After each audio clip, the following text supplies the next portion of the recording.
lots of pop. Actually, I think you get a Shih Tzu, the Shih Tzu Lhasa. Because I know people that have Shih Tzu poodles, and I think they call them Shih Tzus. So it's funny. All right, we'll wait till Maria comes back in. Okay, let's try that now. Is that better? I don't think I hear it now. Someone else is going to have to, because I didn't hear it before. So can someone? I don't hear it now. Oh, wait a second. I'm still hearing it. Mel says she still hears it too. Why is it always my computer? This is a brand new computer. Julie's suggesting to turn the volume down. Okay, let me try that. Then I won't be able to hear you guys. Is that better? Someone else say, because I can't hear her. And okay, is that better if I turn my volume down, people? Everybody says yes. Okay. I'll just listen very closely. And you have to talk. When you're talking, we hear you the same, but I guess it's you hearing us. And you're only going to hear me, so I can talk louder if I need to talk louder. I'll just listen close. It's quiet here today, so we're good. Okay, all right, we're going to get started. So let me start the recording. I wanted to make sure I didn't forget to do that. So here we go. Maybe. Oh, there we go. Okay. So hi, everybody. Today we're going to talk about something new, something we've been alluding to for a while, and something that Maria and I have been putting together, well, I don't know, since when? October? When you were here at Peaceful Meadows. Yeah, so a few months. And we put together a PowerPoint. We were not ready, nor did we have time during the advanced healing class because that weekend was already full. And we didn't have another 2 or 3 hours anywhere without taking other things out. So we just decided to do this when we were really completely ready with all the things that we're going to show you today. Maria did some amazing artwork because she's the creative one in this duo. Let's just go ahead and get started. Do you want to do just an intro, Maria, on your experience with the green laser so far, and then I'll do the same? Yeah, and then people can tell me if they still are hearing reverb, because I'm still hearing a little bit. Yeah, still echoey. I don't know how to change that. Let me change. I'm going to just turn my volume down completely. So if you're saying something, you need to wave at me. And then if somebody can answer right now, can they still hear an echo? Because I have my volume on my computer completely down. So Yolanda says no. Okay, so this is good. Okay, good. Okay, so when Gwen introduced me to this green laser concept, I've been using lasers for years. At one point I had 2 $3,600 scalar lasers and the $900 or $1,200 probes. I had 3 of those, and I was using them pretty extensively in my clinic. And I saw amazing things all the way from, there was one gentleman that came in and he had a spider bite. I don't know if it was a recluse spider bite, but very possibly it was something that was pretty traumatic to the tissue. And he came in and his elbow was huge and bright red to where he couldn't even bend his elbow. And he was in so much pain, and you could see exactly where the spider had bit him. So we immediately got out the scalar laser and started lasering it. And I looked at Steve and I said, why aren't we recording this? Because you could literally see everything start to resolve and change before our eyes. It was almost like time lapse, but in real time. So the swelling started to go down. It went from very fiery, angry red to more of like a pink. You could still see exactly where the spider had bit him. You could see the fang marks. It was kind of gross. But all the tissue started to kind of resolve in front of us. And then by the time he left, he could completely bend his elbow. There was still a little bit of restriction, but it completely resolved. So even if it was a pretty venomous spider, obviously it was for him because he had this huge reaction. But even if it was a spider that really was, could have caused some serious tissue damage, I think we probably resolved that prior to it getting to that extent. So he never had to do anything or go anywhere. I've also used lasers I had a friend who was she's a dog groomer, and she got bit. And luckily she came to me first, and we went ahead and we did the laser on her hand and sent her home with some iodine and she put some essential oils on it. Never had an issue. And it was definitely bite. I mean, it was puncture wounds. So I've seen lasers do just awesome things, both physically, energetically, spiritually, and emotionally, change everything. So I've been using I've been using that technology for quite a while.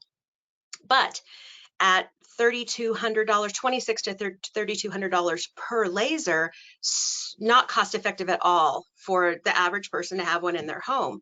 So when Gwen, this past fall, introduced me to the green laser and the scalar sleeve technology, I was thrilled because for a very small fee, everybody can have a laser in their home. So this was my first experience with the laser. We did a clearing on my husband, and my husband was emotional at the time. It was about a mom issue. And she's getting older and a little bit more crotchety. Sorry if you're listening, Mom, but you are. No, I don't think she's on this call. And so my husband is having a little bit difficult time. So we did a clearing, and because he was emotional, we used me as the surrogate for muscle testing. So as Jay's clearing Stephen, I'm actually feeling less irritated and less angry and less, I mean, this is for him. I'm just being the surrogate in between. But as he's lasering Steve's DNA and going through the process of recalling memories and letting them go, recalling memories, letting them go, recalling good memories, lasering them in, I'm starting to feel this passage of, oh my gosh, I'm letting go of stuff too. I was letting go of the anger, and I was coming to more of a place of just pity opposed to anger. And he was completely different. He was pretty weepy when we first got there, thinking about, I'm going to have to process this.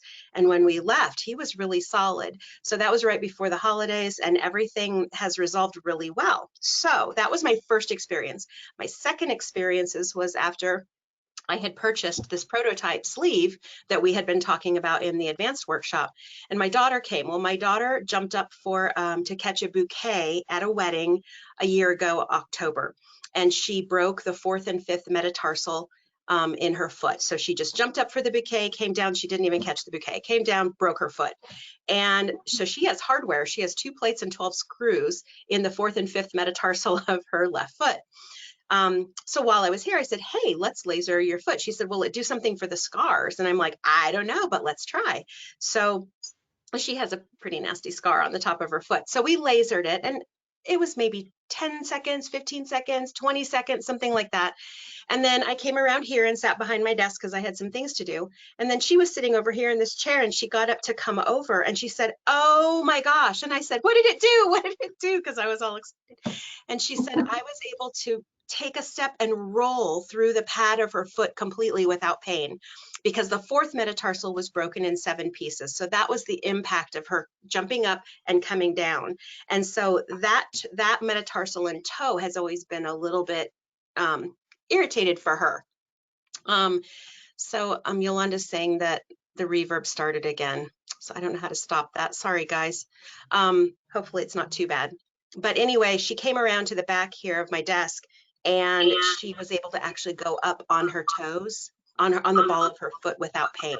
So that was my second experience with the laser. And then I've been using it now that we have the prototype. I've been using it for emotional clearings, and I can't tell you the cool things, especially the soul retrieval part. That has been amazing for me, because that's what I really wanted to bring to the table in our advanced webinar, and then couldn't because the author of the book didn't give me permission to allow us to see that, or us to share it. So when this came about, I thought, oh my gosh, this is where we need to go with the soul retrieval. So I'm really excited to share that. But that's kind of that's sort of my introduction, my history of lasers, and then my introduction to this one. Okay, so Maria, a few people commented, and I will mute myself when you're talking. So someone commented that if we mute ourselves while the other one's talking, it may stop. Or if you have a headphone, which I think resolved it before, someone mentioned that. But I'll go ahead and tell my introduction. And if you want to mute yourself, and then we'll just mute ourselves when each other's talking. I don't know if they're hearing. I'm not hearing you. I'm not hearing an echo for you. So is anybody hearing Gwen echo when she talks, or is it just Maria? Well, if it's just you, I'll mute myself every time you're talking, and that should clear it up, hopefully. No, Chris says no, it's just Maria. It's just me. Okay, I'm going to mute myself anyway. Okay, so we'll just play this mute game back and forth. Okay, so my experience with lasers is similar and different at the same time. So I don't know how many years ago, maybe 18, I was introduced to the lasers, the type that are like the Q1000, the Q10, which if anyone knows Dr. Arena, she was making the rounds with scanner devices and low-level lasers, and they were used for inflammation and different, all different kinds of things, pain and stuff like that. And so I have both of those, Q1000 and Q10. They're also in that price range of like $3,000 to $5,000. And then over time, and I don't know exactly how, I don't even remember really how this started. I think it was a culmination of putting several techniques together. I started using and also teaching an emotional class that had to do with a pointer laser, like the simple, cheap pointer laser to shine through a vial or through, a piece of paper that had to do with emotions, and using it like a magnet in the emotion code technique. So I've been using a pointer laser for quite a long time. I don't know exactly how long, but at least 10 years.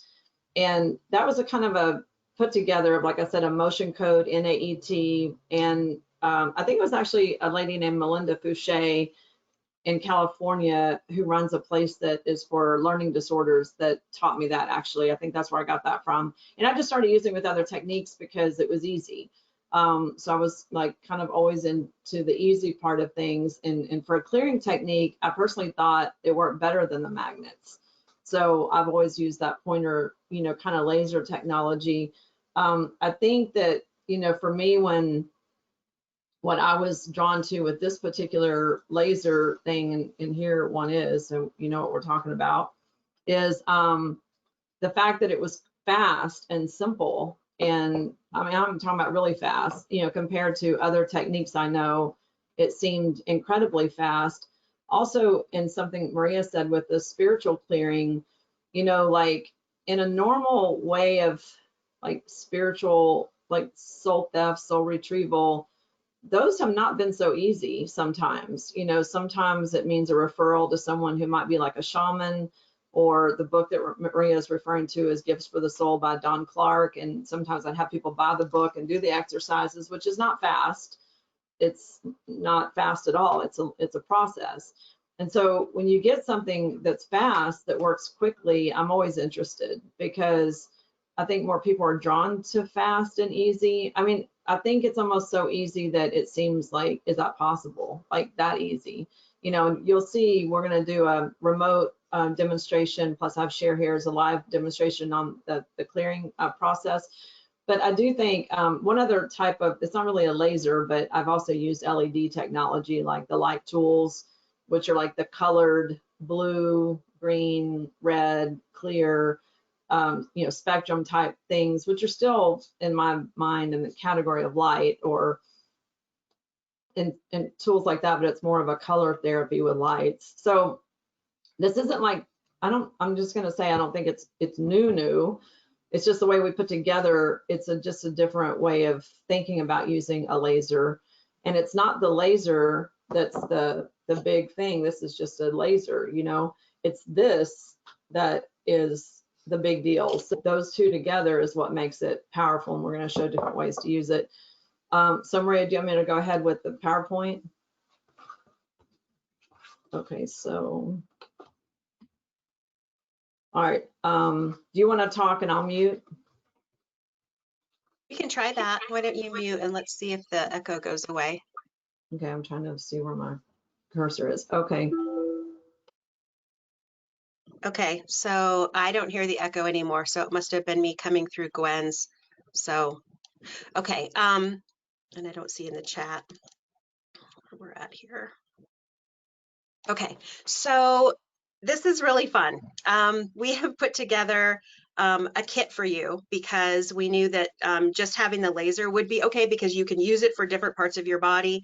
But what we've done is we've put together an entire kit that we're going to allow, we're going to show you how we would use all the stuff here. Now, in the center here, you can see that the laser, the sleeve, and then there's a rechargeable battery, and that's the block. So all of that is the laser part. The rest of it is stuff that we've put together that we felt was going to be really helpful for you. The clearing cards, which will help walk you through all of the clearing stages, all the way from the physical to the spiritual. And then you'll get some vials. They're down in the little white caps. You'll get 4 2 ml vials and then 4 5 ml vials. Those can actually be set down inside the sleeve, which is great because then you can take essential oils or stones or anything and you can apply the laser and then shoot it through the scalar sleeve. So that's going to be great. Okay, you can flip screens. So here's the clearing cards that I've been studiously working on.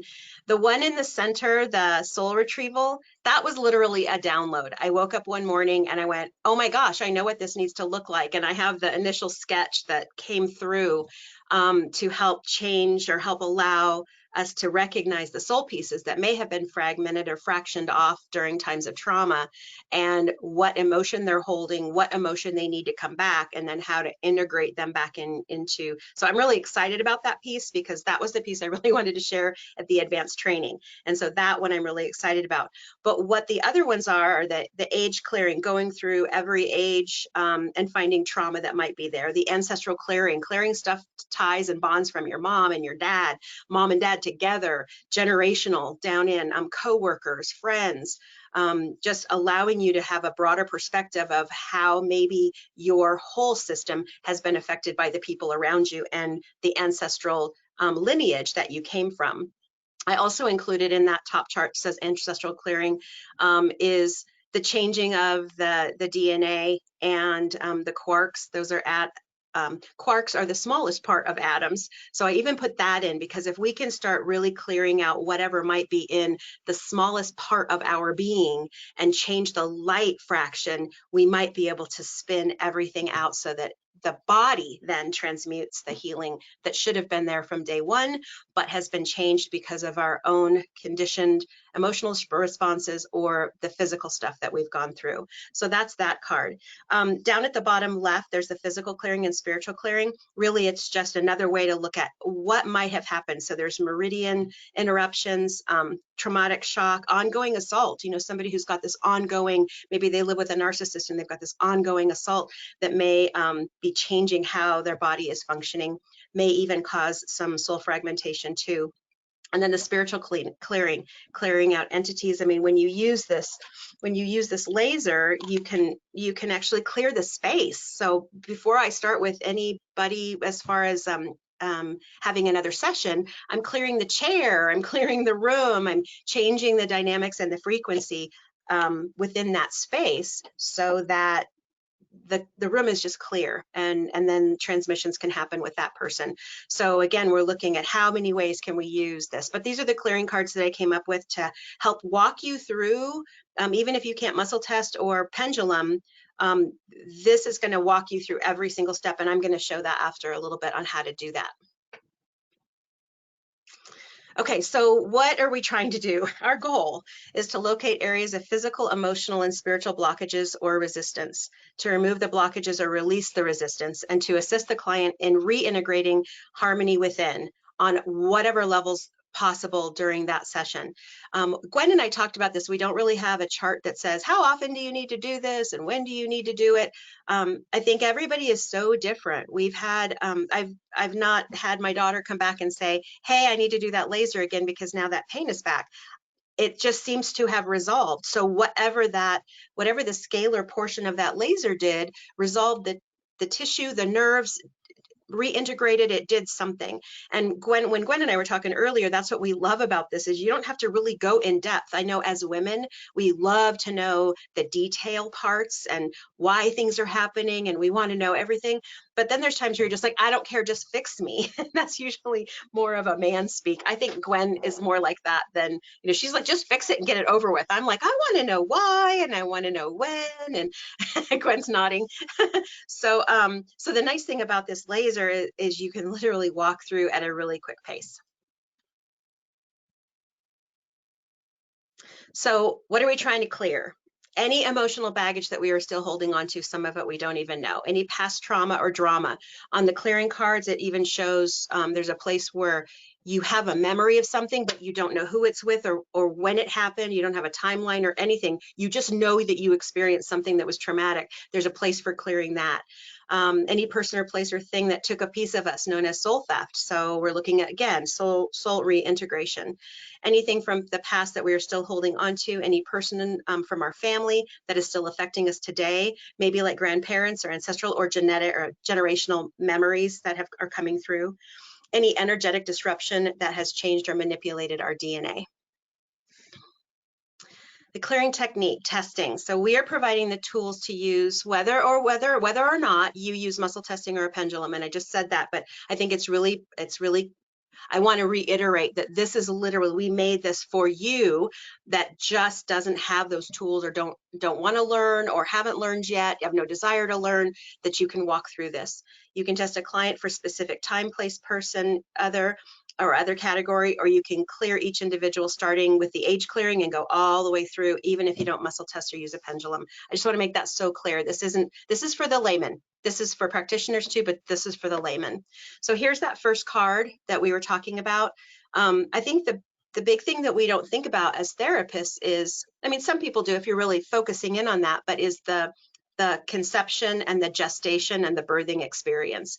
I don't always talk on that. When I do my emotional clearing, I'm always asking in utero, is there an issue with in utero? But I don't go through the specifics because there may be a specific month that would be super helpful. I just did somebody the other day using this clearing card, and there was a 5th month. Well, her mom was in a car accident in her 5th. I mean, she knows that because her mom said so. So would that have come up any other time? Would she even thought of doing that? I don't know that she would have. This just gives us this really nice open book of, okay, here's the person. We're going to go through every single step to find. So when I was working with this woman and found the 5th month, I was just muscle testing. I was using her arm and I was just muscle testing, but I could have just changed and cleared conception, gestation month 1, 2, 3, 4, 5, and gone through the whole thing. It will take longer, but that's okay because you're clearing out anything that happened during those gestational months.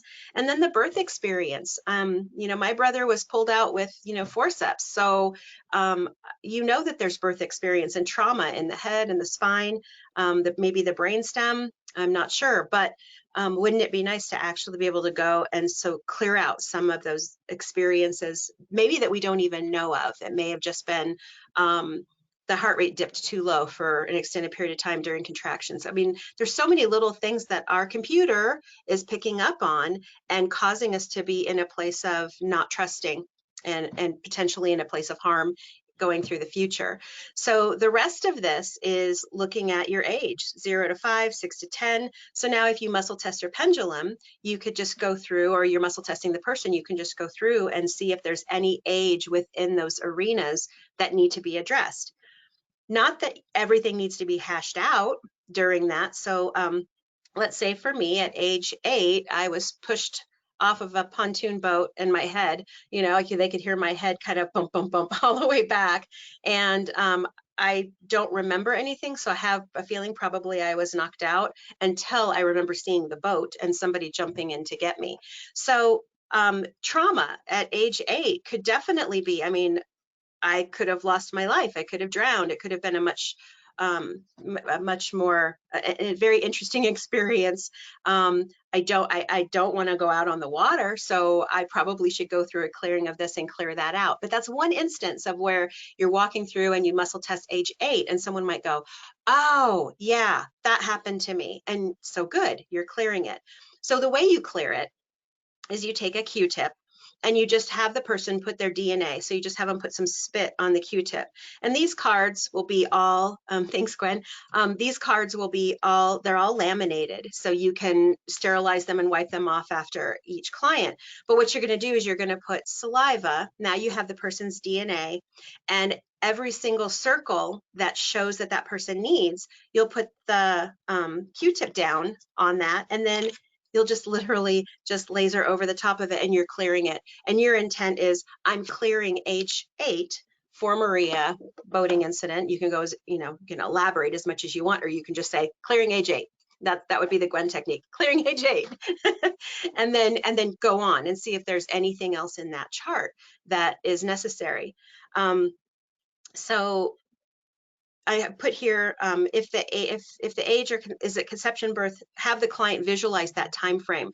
So I think it's helpful in the emotional work I do to mostly because we're picking up everything that mom is at that moment, is to kind of visualize yourself back in a place of that time frame where you can sort of go, okay, mom's experiencing this or that, and then have the client put them in that place of kind of knowing what's kind of going on around them in the outside world, and have the client visual at that time and say, clearing gestational month 3, or or clear the birthing experience. Okay, Gwen. Thanks, Cher. Okay, so then if it's after birth, then the issue could be with the mother, father, sibling. Again, you're going to place the Q-tip on that. So it could be just, really, it's just about finding a timeline. And there's a lot of therapy that goes through finding your timeline and finding all the different things that have happened. This is just an easier way to do it because you're just going through each age. If you don't remember, you don't remember. We're just going to laser it and clear it. And that has been super helpful. Now I have a client remember the same person. So this is the one thing that when I was talking about my husband and there was reverb, so some of you might not have heard it. When we were clearing his mom, the first thing that we said is, find a negative experience. So have the client find a traumatic experience or resistance with that person. And at this point, it was his mom. So of course, he had some memories that pulled up. And so we just used the laser and cleared on the Q-tip, cleared his DNA. Now we could have been just clearing him, but when you have your DNA, you're like changing the energetics too so quickly. So when he was thinking about the negative stuff with his mom, we just cleared and just cleared. Okay, and then we muscle tested and he was weak at first and then strong, that it was cleared. And so then we had him think about positive, happy times with his mom, which he found and had, put that kind of in his memory bank and experiencing it. And then Jay lasered that into the Q-tip. And I'm literally talking about a Q-tip. I mean, just a Q-tip, just, hey, there's a Q-tip, and you just put it in your mouth and get some saliva on it. So something that you just probably already have in your cupboard. And so we were just lasering that. And I was feeling this new flow, this new release. I think that's the biggest one for me, because when you have when you have your spouse have a parent that is a little bit mean, you want to come to their aid and you want to protect them. And so that's where I was at. I was in a place of protection. And what I found through his clearing with his spit on a plate with the laser was that everything was just sort of settling for me. Even everything was just kind of settling. Okay, so you do that for every age that's appropriate for the client as you go through. And if there's different people involved, you can clear that. So then you can move on to the physical clearing. So this is where we're looking at, in the bottom right, we're looking at, just basic anatomy, your bones, so your skull, your spine, your joints, and then organs, glands, systems, fascia, muscle, connective tissue. And you could, if you don't muscle test, like somebody comes in and they have a knee issue and they've torn their meniscus, yeah, you want to do the connective tissue, the muscle, the fascia, and then probably the joints, and just clear. But if you are not muscle testing or anything like that, you can literally just go through each one, clearing any trauma with the skull, any trauma with the spine. And all you're doing is you're just moving the Q-tip down the card, because the Q-tip contains their DNA and you have the laser. And we'll show that, we'll demonstrate that. But you're just moving it around the chart, and your intention is to clear any negative trauma associated with that. In the physical clearing, there's the meridian interruptions. So that could be just piercing, piercing your ears, or scars, traumas, toxicity, or organ dysfunction, or other, because it might be something else. Traumatic event could be an accident, injury, or loss, surgery, illness, emotion, abuse, or other. And then ongoing, like we talked about, could be abuse, emotional or physical, intellectual or spiritual. Addiction patterns fall into this category too. It's just an ongoing assault to your own spirit. And then clear out any generational patterns, beliefs, or behaviors, or ideology that might be there. So it'll go to the next chart when we go there, but If it ends up being that there is a generational pattern, there's a way to clear that too. On the spiritual side of this card, you're looking at clearing out any old past soul journey or karmic debt or karma, clearing any intrusive energies or entities that might have found their way into your energetic field. And then also clear soul theft by another person, because we do have energy vampires and they can take parts of you. We don't see ourselves in that energetic realm. We only see each other in, or see ourselves as physical. So this is kind of, again, stepping outside the box a little bit and expanding your ideas of what's going to happen. And when we talk about the soul retrieval, that will really make sense. Okay, Cher. I don't think she can hear me. Okay, thanks. So the physical clearing, we just talked about that, but that's what we're just discerning, is finding out if there's a chief complaint. And if so, muscle check. And if not, just go through the card. Discern the major physical issue that the client needs assistance with. Place the Q-tip on the appropriate circle, clear with the laser, determine the source of the physical issue and clear with the laser, and then clear any generational ties to that physical issue. So everything I said, that just is what we cleared. Okay, so checking the body parts for clearing. So this one, I think in the next couple of slides, but you also have them. We gave them in the advanced workshop, or you can go Google and just Google, a skeletal chart or an organs chart, clearing the body of all of the different places. So if somebody comes in, you'll use that same example, like with the knee. Somebody came in and they had torn meniscus and they have swelling or whatever. You might want to do the laser on the specific body part, but then also on the chart. Or if they're remote and you're doing somebody long distance, you have a family member or a friend who just said, hey, I fell down the stairs, my tailbone is broken, whatever, you can actually help clear them. You can check all of the organs, the systems, the glands, make a note of which organs are weak. Now, what we found when we were learning this is if you actually have your client touch the different, so touch thinking brain and thinking thyroid, thinking lungs, thinking heart, and touch the spot, and then you can actually muscle test or pendulum, and if any of those spots are weak, now you're going to clear the Q-tip. You're going to use the laser and you're going to clear that Q-tip, whatever DNA. You don't have to know why. That's the beauty of this. That's why Gwen's like, yes, we're doing this, because you don't have to know why. You can literally just laser the person after they've discovered, yes, the heart's weak, we're going to laser DNA with the intent that everything is going to clear and rectify. And it's amazing how everything goes strong after that. You can also check all the chakras. You can check them to see if there's any that are out of alignment or need a little bit of help. And then if we have Healy people on here, you can run it on your Healy. So here are just some basic ones if you want to take a screenshot so that you have it. But again, you can find charts like this on Google. And then the next one I think is the organ skeletal. I can't remember what you put in here. Oh, the endocrine glands. We worked on this PowerPoint together, so and then the chakras. So again, if you had this chart and somebody called you, go back one. If somebody called you and they knew that they were having an issue like with their thyroid, you could literally use this chart too to just assist. You put their DNA or their remote information and you just laser over the chart with your intent. And then you can do the same with the chakras. Okay, and then go ahead and go to the next one, Gwen. Okay, so spiritual clearing. So this one, we want to look at your soul's journey. Obviously, you want to honor your belief system and your client's belief system as far as moving through this with them. Many people believe that there was something before this and there will be something after this, and what experiences we had don't really matter right now because we're in the here and now, but there may be some tentacles of past stuff that's come through.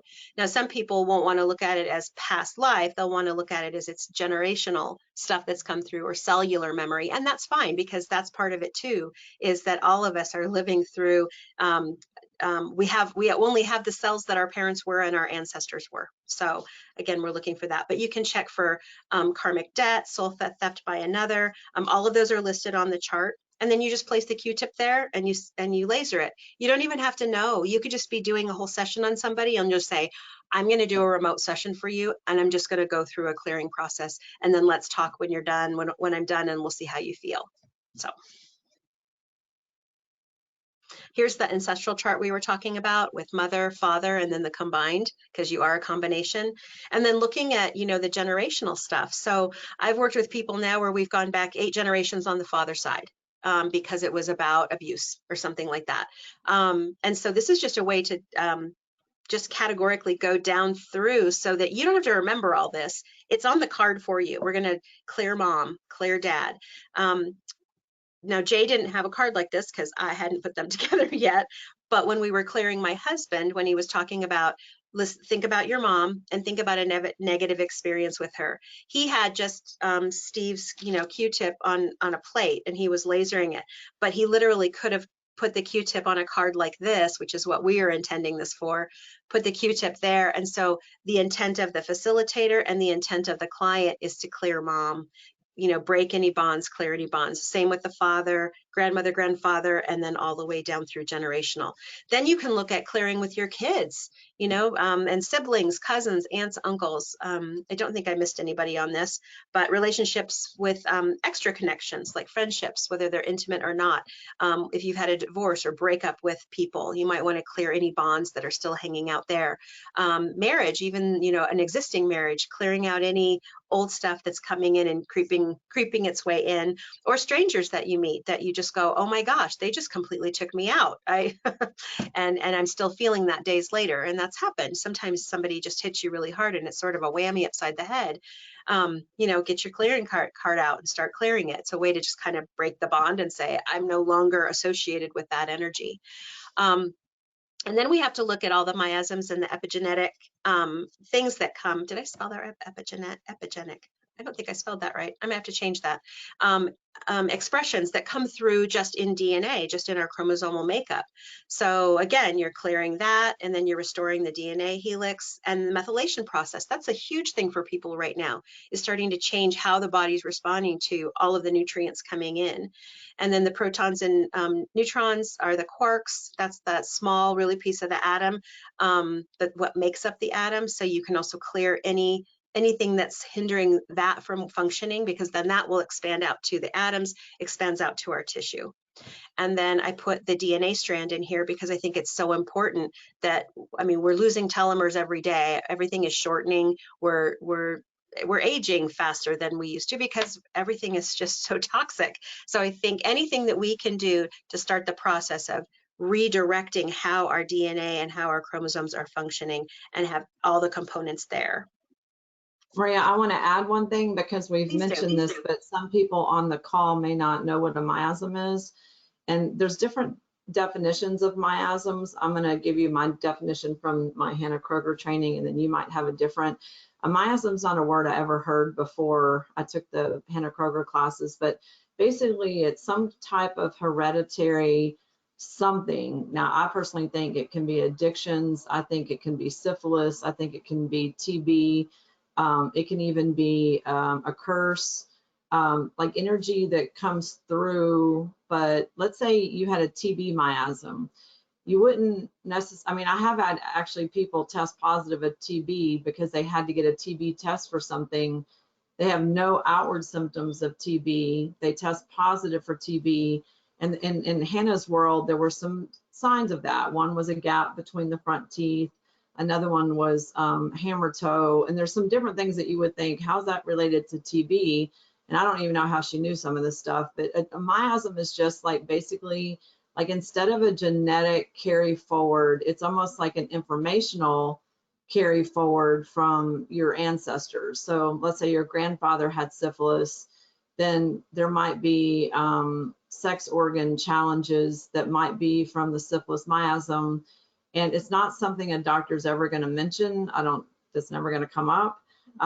It's also not specifically genetic or hereditary. So it's the energy or information of something in your family tree that is maybe plaguing somebody. And this is true whether you believe in curses or things like that too, but I would put that in a miasm kind of category because maybe you have an ancestor, like a great-great-grandfather that had a curse put on him, and then that could be carried over to the family, like in current day. So whether it's a disease, a thought process, like a limiting belief or addiction, or something spiritual, like even a karmic debt, like not even, you know, like someone has something, you know, it's almost like someone just has this like troubled life and nothing's easy. I would check miasms like on that kind of situation, you know, because maybe it's a self, like I would think even like self-punishment is like a miasm possibly, if this is going back to, you know, maybe the Great Depression, and your grandfather suffered through this big, huge self-punishment thing, and then it went to your mom, and then it went to you. So anyway, I wanted to tell you what I thought of a miasm, because a lot of people don't know what that word means. Do you have a different thing that you think of when you think of miasms? Nope, that's exactly.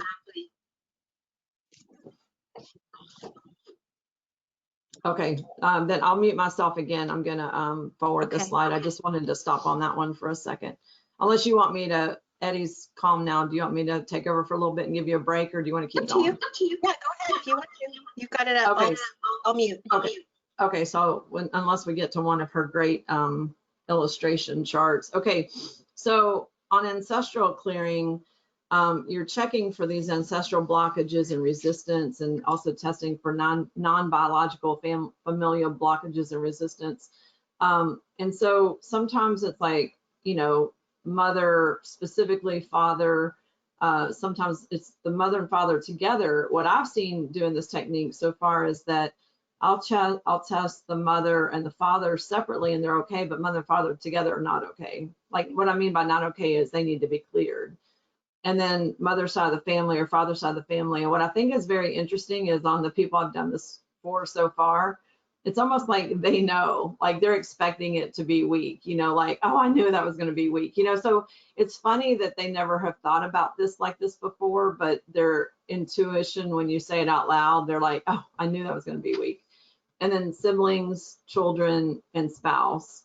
And then when you finish the family list, check to see if there's anyone else to clear. And that's the other people, like we said, friends, neighbors, strangers.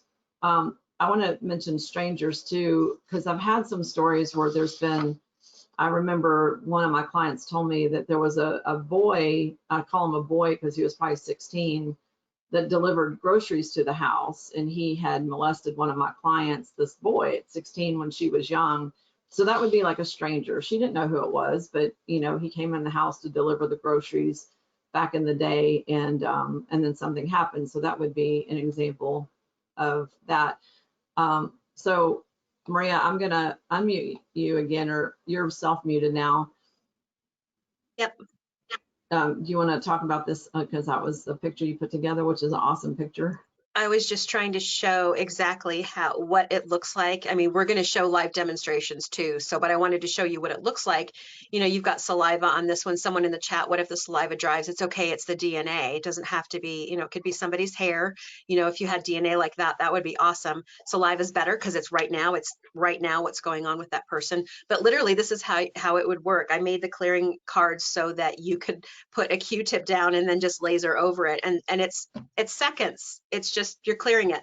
You're clearing of that. Your intent is there and you're clearing it. So then you work down. This is the mother, and then the father. Mother, father is to the right of that. So right here, I'm just clearing mother. And it's really nice for the facilitator because we also are injecting our own energy into as the client, you're clearing, which is great. Because I think then, you know, where two or more are gathered, hey, we're getting things done really quickly.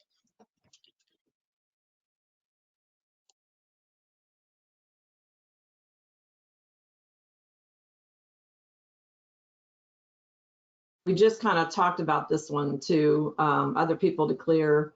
The past partners, ex-wives, this I think would show up a lot. I think past partners can also be associated with things like soul theft because of that thing that my definition of soul theft, by the way, is that event or that person who took a piece of us. Like after that happened, we weren't the same. After that divorce, after that person cheated on us, after, you know, whatever. So it's that piece of us that made us have a guard up. It's that piece of us that made us not open you know, made us, we said, well, we're never going to be vulnerable again. So that's, I think that that kind of bleeds over into also the spiritual stuff, but friends, coworkers, roommates, and neighbors. And then additional clearing, pets, houses, pets for sure. I mean, if you're a pet person like me and share, you know, I have to clear all my pets that have passed away, or current pets that, you know, I mean, pets to me are the same as people. And houses hold energy, and houses hold memories, and houses can be very, you know, personal. So like when there's a house or a location that maybe you're, you know, where your children were born and grew up in, and then you had to, let's say, leave that house because of a foreclosure, like a forced leave, not one that you chose, or you had to leave a house because of a divorce, I would consider clearing a space. Or and then other locations. So if there was something that happened at your school or dorm or work, those are other possibilities. And then ghosts are entities. And so if you're suspecting an attachment of some type, then that's like a ghost or entity. I would do this if I saw it related to new vision, but a lot of times people tell me, you know, I have a client right now, a new client as of a few weeks ago. It's a little girl that is hearing voices telling her to do harmful things, including to harm herself. And so that's obviously not normal. And it started all of a sudden. So that is something definitely would go into that realm of ghosts or entities, which I would also just refer to as generally attachments. And that can happen. I had two cases recently. The second case was a guy that was in a hospital situation for a quadruple bypass. And then he tested positive for COVID while in the hospital. So he went to an isolated ICU. And then the wife had me scan him on after he got out of the hospital. And I had just scanned him like 2 weeks ago, scanned him again, and now I saw entity attachment. And I'm sure it's from the hospital and being in ICU and having a quadruple bypass. So things happen, you know, they're around, they're fourth and fifth and sixth and seventh dimensional beings. So sometimes it's only explanation, you know, especially when people are hearing voices. That's one example, but also sometimes people just feel very differently all of a sudden. I think I told the story in the advanced class, but I'll repeat it. I had another client that was a 50-something-year-old man that went in to have an outpatient surgery, but he was under anesthesia, so he was completely knocked out. And he left the hospital in search of cocaine. And he hadn't done cocaine since the 80s, so this was not his normal behavior. But the other way I knew it was an entity for sure was when he left the hospital, he knew the address to go to get the cocaine. I mean, there's no way that a 50-something-year-old man who hasn't bought cocaine in 30 years knew the address of the current dealer who's selling cocaine. So what happened with him is he had a drug entity attachment. And I think what happened is probably someone in the hospital OD'd, and that entity or that spirit of that person took on my client. And he was also hearing voices. So nothing abnormal before the hospital. And you're going to hear these stories and people are like, you know, doctors are going to think they're crazy, psychosomatic, want them on antidepressants. But these are real things that happen and that people contact me for as clients. Okay, Maria, I'm going to mute myself so you can talk about this card.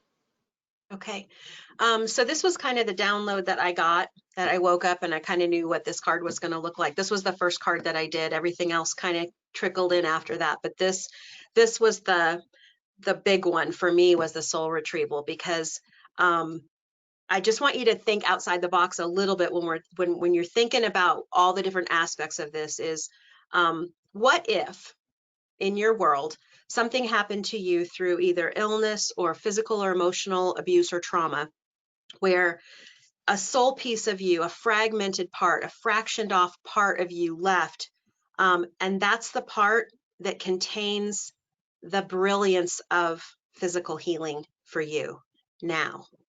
And that soul piece is actually out here just waiting for you to get your shit together so that it can come back. And what if we have those pieces out there? What if the pieces out there are the pieces that have that energetic response to being able to metabolize everything correctly? What if the soul piece that's out there is a piece that has the key component to why you have brain chemistry that keeps you addicted to certain substances? What if that's happening to the majority, and we know it is, the majority of us, and we just haven't had a way to integrate because we didn't even know we needed to? So when I started working with soul, I've had the Gifts for the Soul by Don Clark. I've had that book for quite a while, and I've lent it out to many clients because I was just like, I just feel like there's part of you out here that's not integrated and won't come back until you can figure it out. That is a great resource. It uses sacred geometry to help you start kind of mending the fence so that that soul piece will feel comfortable coming back. I had one person just recently, we did a session on her. I did my t-shirt session on her, and it didn't feel complete. And then I was like, I want you to sit back in your chair, just kind of close your eyes and just see if you feel like I do, that there is a soul piece that is fragmented and doesn't want to come back. And she just kind of sat back and she was like, oh my gosh, yes. And I said, is it male or female? And she said, it's female. And I said, I feel angry. And she goes, oh my gosh, she's so pissed at me. She is, I mean, she just went off. She was like, she is so mad at me because I lied to her. I told her it was going to be okay. And it wasn't. So we went through the process of, and I think, Gwen, if you go to the next slide, I think I have one of those. I think I have the list of what I took her through. We can go back to this. It's not there, but I think it's farther down. It's probably one. Oh, there, go back to that one where it said feminine in there. One more. There we go. Yep. One more. There you go. No, nope. Go back. There you go. Right there. So we tested to see how many pieces. For her, it was one piece. I asked her to close her eyes. Is the soul piece masculine or feminine? And she clearly said, oh my gosh, this is female. And she's so angry. She's so mad. And then, so I didn't have this chart done at the time. I was still in the process of working with it. But I was asking her, what emotions do you need to start carrying on a regular basis to allow this soul piece to feel so trusting of you that it will come back and integrate and be part of the whole again and be a contributing part of your personality and your life and your creativity and your manifestation? And she said, oh my gosh, it's exactly what I just started doing. She had gotten all of her painting supplies out the week prior to our appointment. And what she was feeling from this soul piece is that she needed to bring her creativity back. She said, I haven't painted in years. And so that was like the positive intention that needed to happen. So if I would have had this card already, I would have been looking for, okay, the anger. I would have been putting the Q-tip on that anger circle, and I would have been lasering it. And then I would have found, okay, what in the emotional realm is needed to happen so that that soul fragment feels trusting to come back. And so we would have found that. I would have put the Q-tip on the green circle and lasered that in. If you can look around the outside of the card, I've put soul retrieval equals up to the left-hand side of the card. It points up to clear the emotion of the fragmented soul piece. That's the blue circles. And then the dotted line takes you over to the right, laser in the emotion needed for the soul piece to return. That's the green. And right in the center is other, because when Gwen and I were talking about that, she was like, there's going to be others. We have to have a spot for, it's none of these that are listed. It's something other. So if it's not listed, you just put the Q-tip in the other and you just speak it out loud. And then taking that dotted line on the right-hand side coming down, now we just need to find out, is there a positive intention? For her, it was she needed to start painting again.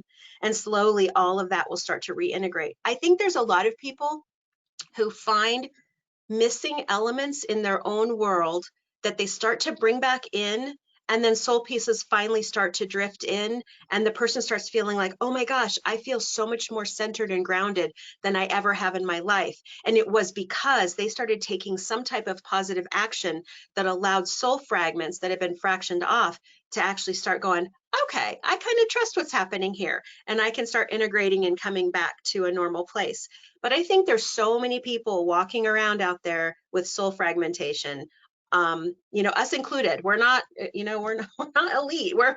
You know, we're in this too. We're all in this together. I just feel so blessed that this type of dynamic came into my thought process to actually put it down on paper, because it literally walks you through.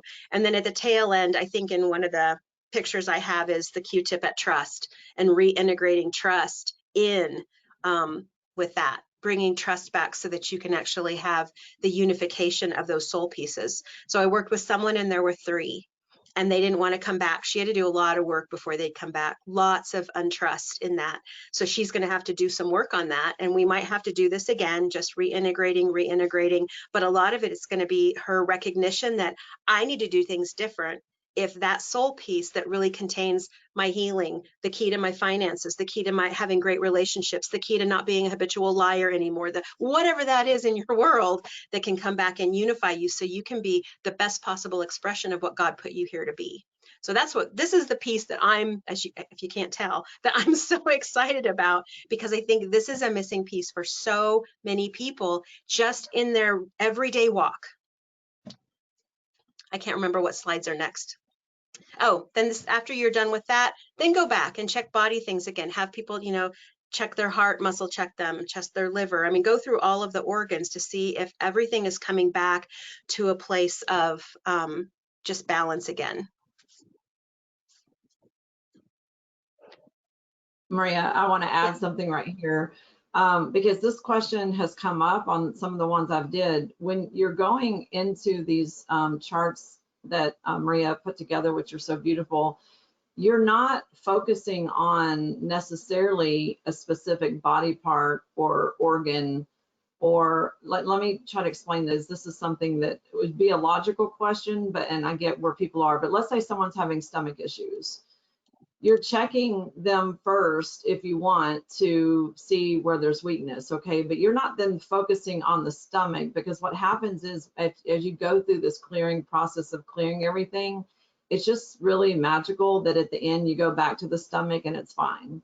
Like, you're not sitting there just focusing on the thyroid, for instance, because after you go through the entire clearing process, you do go back and check it, and it tests strong then, because it's, everyone knows how we think that at least 90% of it's emotional anyway. So you're maybe not doing it the way you might think, or way you've done things before, where you might shine the laser on the thyroid and that's what you're focusing on. You're actually checking it to make sure it's strong, but you're doing it through the clearing of all these steps. And if you're uncertain and you can't muscle test that person. Can you mute yourself, Gwen? Yeah. Sorry, everybody. And if you're uncertain, someone asked in the chat, we're not really paying attention to the chat, so make sure that you're keeping your questions we'll have plenty of time for questions. But one of them was, can you do all this remotely, and can you just clear things even if they don't exist? Yes, you can literally go through the entire age chart and go 0 to 5, clearing anything there, 6 to 11, clearing everything there, and just keep going through. But as far as the organs, so let's say you're doing someone remotely and you don't know if there's anything specific, you could literally just laser all of the organs, do all the clearing work, go back, laser all the organs again. What is it going to hurt? Nothing. I mean, it's only going to just exemplify what you've already done in the clearing session part, and to bring these back to balance. Then you can check in with that person that's remote, and you can find out what have you experienced over the last 24, 48 hours, however long that's been, and is there anything that we need to do further? Then you can go back. So again, even if you're not muscle testing or using a pendulum, I want you to know that you can do this. You just do it all. You just clear it. It's just shorter if you can, the session's just shorter if you can muscle test or use the pendulum.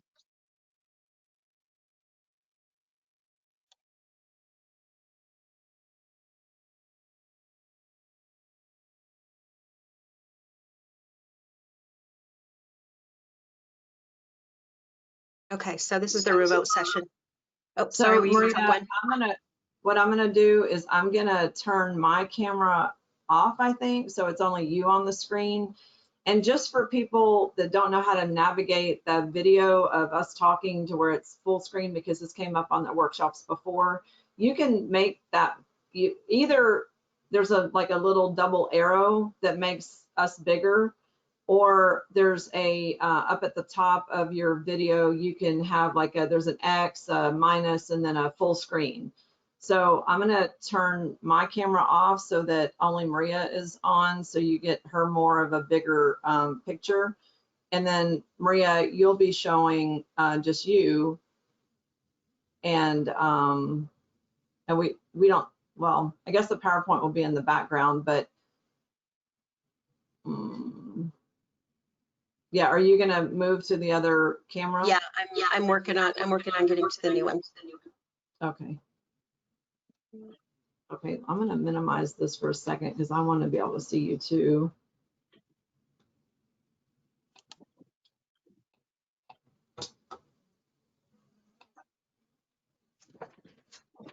This is incredible. I think it's gonna be a good. I'm trying to get to where I can see you again because I turned it off so I could see the PowerPoint. Okay.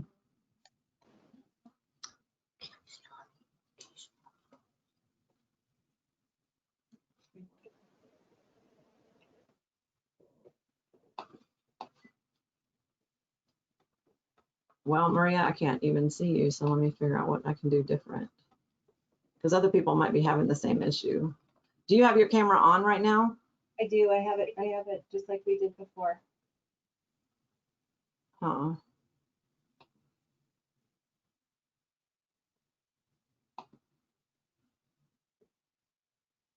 Okay, well, you don't have to wait on me. Can everybody see Maria?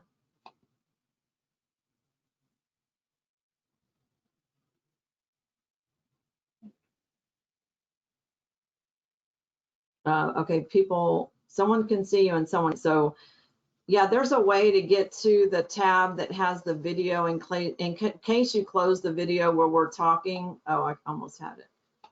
If you closed us from talking, you have to go back and find out how to reopen that. I'm actually trying to do the same thing. Everyone but one, no, two people said that they can see you. The rest say they cannot see you. And they can see your desk. Okay, they can see your desk. Well, that's what you would see right now, the desk with the items on it. Someone has their hand up. Let's see. You guys are self-muted. Some people have their hand up. Yeah, if you can see the desk, that's what you should see. But you either have to go to, you're not seeing my desk. So if you see a desk, that's Maria's desk. Maria, are you in the image? I can't see it on my screen. It doesn't matter if I can't see it on my screen. I can't see the desk on my screen right now. Okay, so most people are saying they can't see it or it's very small. So we need to get this up where we can see you. Is the webcam turned on, Maria? Yep, I've got it because I can see it. Say something. Yeah, so I've got it on. But when I click OK to see it, now I can't. So all I see is the green laser instruction on yours. Do we need to somehow make me a different presenter or something? Yeah, let's try to do that. Let's try to make you presenter and see if that makes a difference. Sorry, everybody. We thought we had this all figured out. Okay, now you're presenter, but this is going to show your computer screen, not necessarily, well, I don't know if it's going to show your video, but let's see what happens. Do you mind, Maria, going to the webcam option and then maybe turning it off and back on? I can see your computer now. Okay, but you can't see. Okay, so now let me do this. Now can you see? Something flashed up for a second. But on the go to webinar thing where I showed you go to your webcam, and then choose that webcam.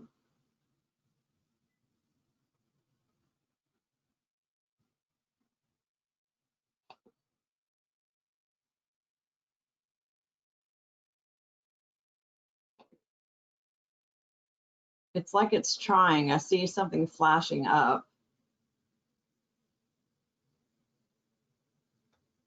Can anyone see Maria's desk?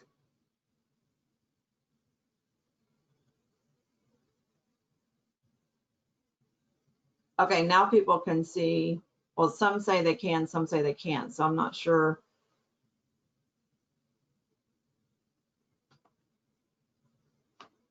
Okay, I gotta put him down so I can navigate this computer.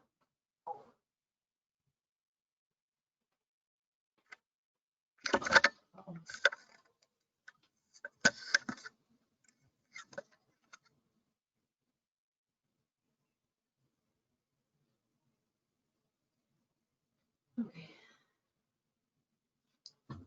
Let's see.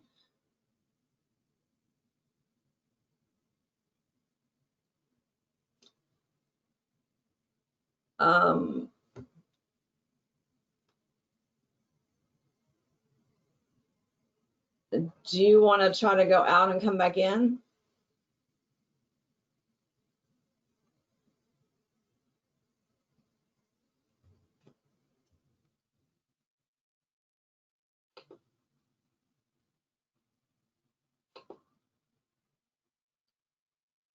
I can see your desk. Okay, so maybe I have an idea of a solution.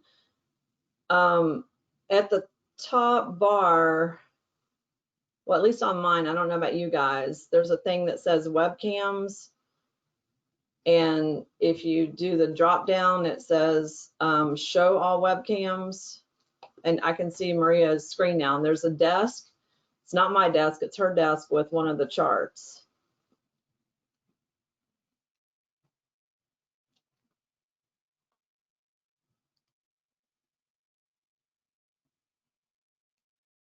So Brittany says they have to pull the gray bar down to make it bigger. There's a gray that divides with 3 lines. On my end, it wasn't gray, but that's the thing with this video thing is that you have to find, like if you minimized it, you have to find where you minimized it.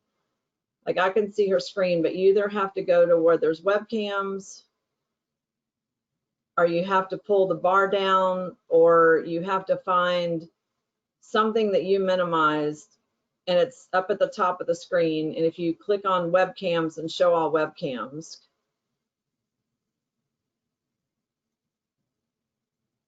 okay, so everybody's starting to see you now. They figured out where it is. Yeah, if you minimize the webcam while we're doing the PowerPoint, then that's the thing is you have to go back and find it and open it. Kim says, go to control panel sharing. And then Julie says, dragging the 3 lines down worked perfectly. Okay, so I think we're good now. If you're not good, just kind of follow because this will be recorded. If you hit the 2 little arrows, you can make this big screen. It says double tap on video or Android phone and it blew up Maria's camera. Blew up meaning made it bigger. If you're on a phone, I really don't know what to tell you because most of us are on laptops, I think. All right, so if you can see Maria's desk. Maria, are you still there? Maria?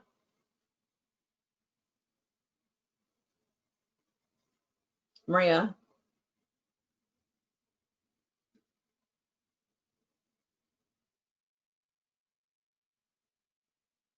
Yeah, so someone says it depends on if you're on a computer or iPad. Make sure that the setting is set for view everyone, not just view who's talking. But Maria's not hearing us.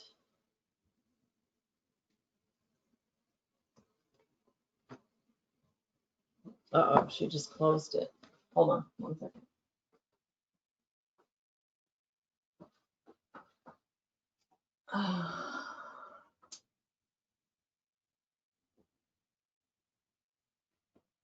Her desk is back up.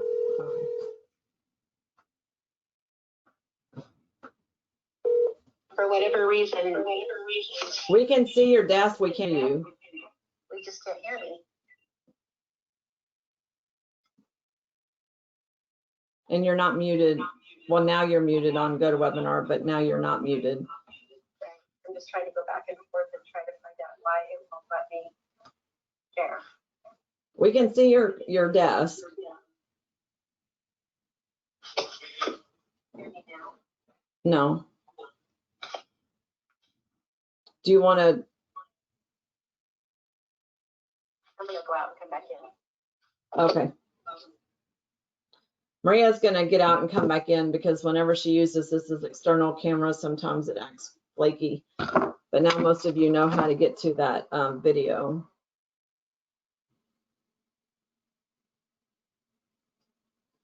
Okay, so right now you're not seeing her desk because she's not in, but now she's in.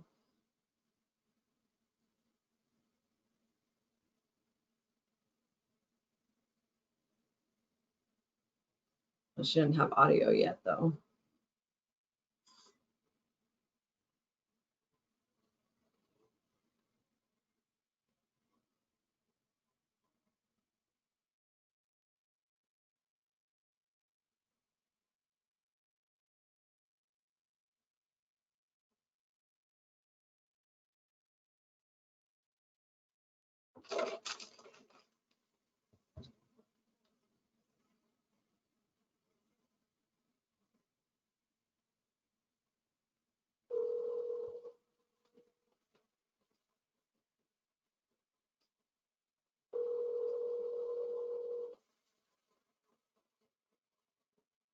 Okay, so now it says my audio is not connected. Yeah, we don't see you on audio on webinar. I can see your desk again.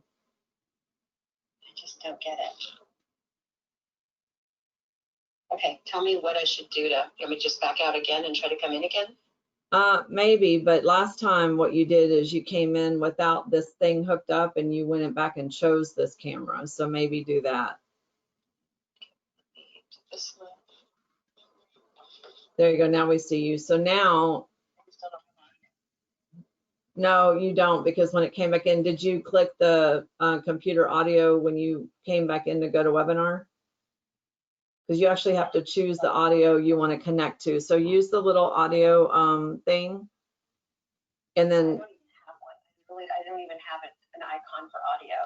it's up atop above attendees, and then it says audio, and then it says computer audio. Mm-hmm. Yeah, it's clicked. And when you're Oh, talking, there we go. okay, you're on. Wow. Okay. Okay, so now I would acknowledge that other camera. Okay, let's see if we can do that.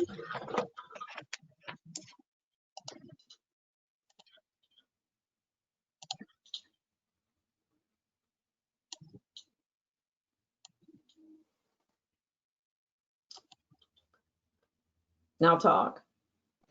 Okay, now can you hear me? We can hear you, and when you go around to the other camera, I think it's going to work now.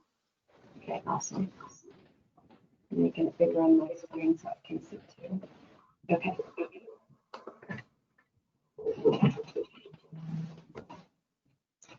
Okay, so you have to let me know if this is an okay. Can you hear me? Just talk louder. Just talk louder. Yes, that's better. And I'm going to mute myself.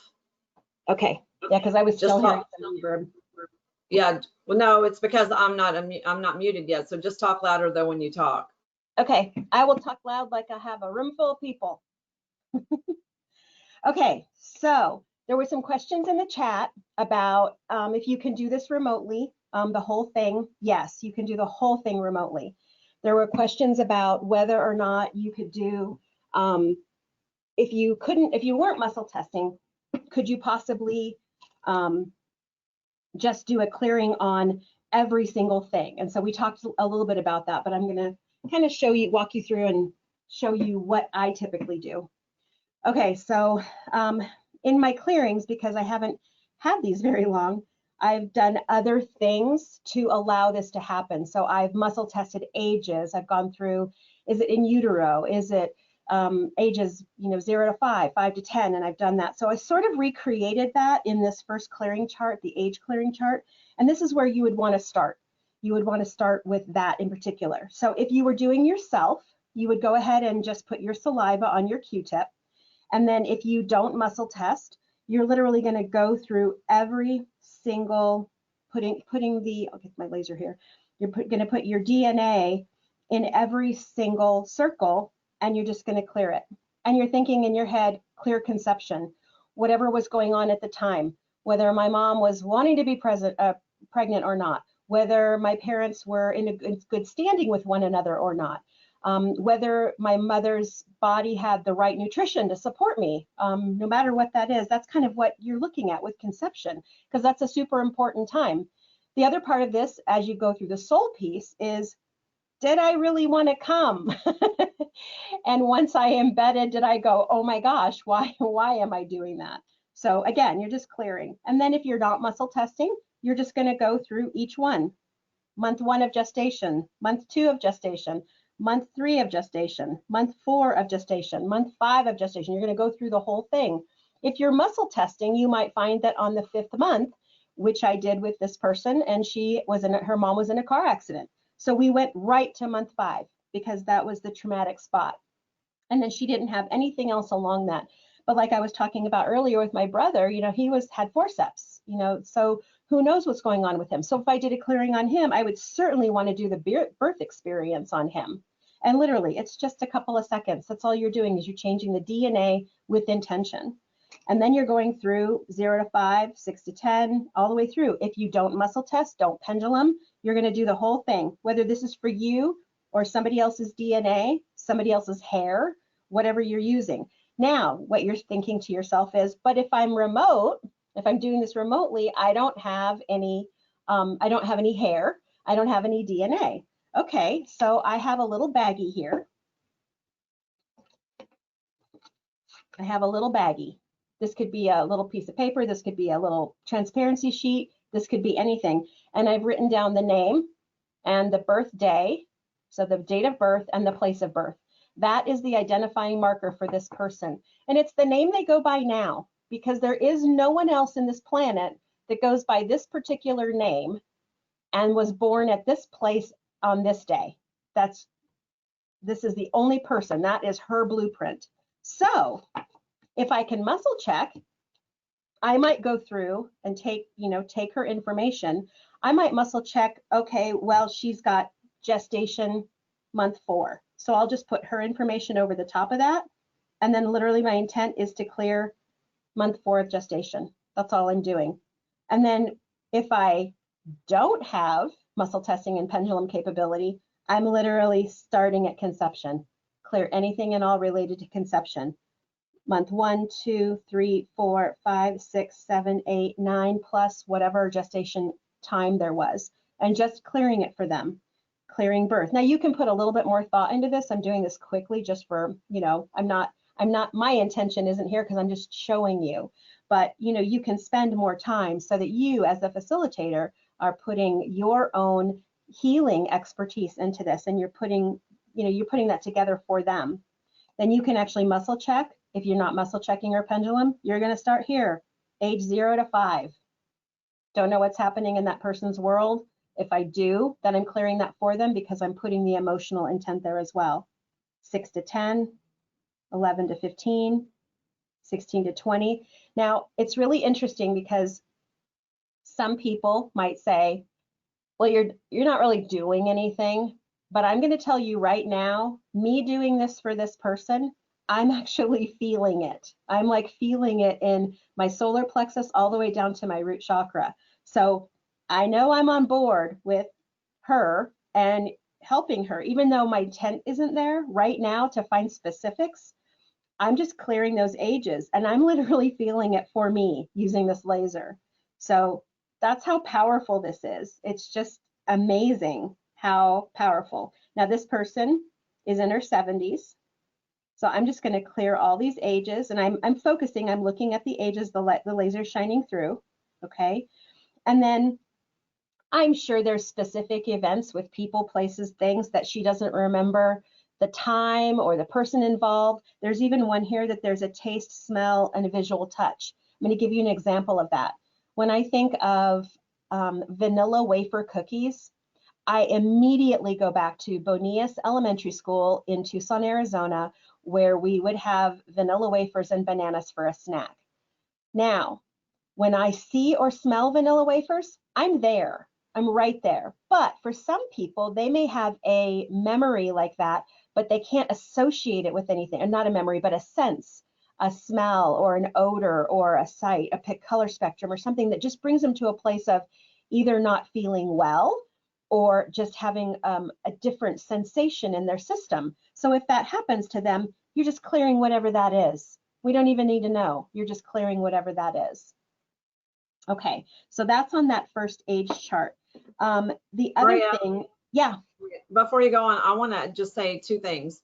One is on the DNA, I want to, because we didn't really go into the DNA on the Q-tip so much, but I want to just add, and if anyone doesn't know about this, you might want to read the book, The Intention Experiment by Lynn Taggart.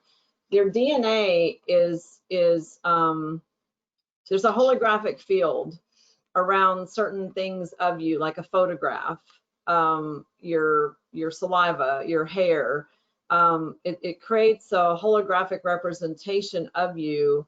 And there's been many, many studies and research done that shows that you can do this at a distance with these subjects. But the other thing I want to say is if you are muscle testing, especially muscle testing more than dowsing, you are getting immediate confirmation. Like you can't, if you're doing what Maria's doing, in the second example we'll show you, but when someone tests weak on a specific year, like 5 or 5th month of conception, and then you shine the green laser for like less than a 1 Mississippi, and then they test strong again, you do get that actual confirmation. It's just that with a Q-tip and the person being remote, you may not, but if they're live, you would get the immediate confirmation as well.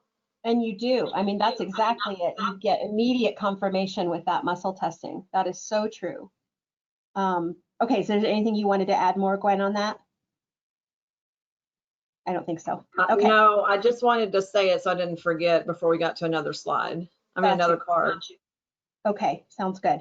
Okay, so then we want to go to, and I have them, I kind of have them in a specific order, but really there isn't necessarily an order to these cards that you're going to get.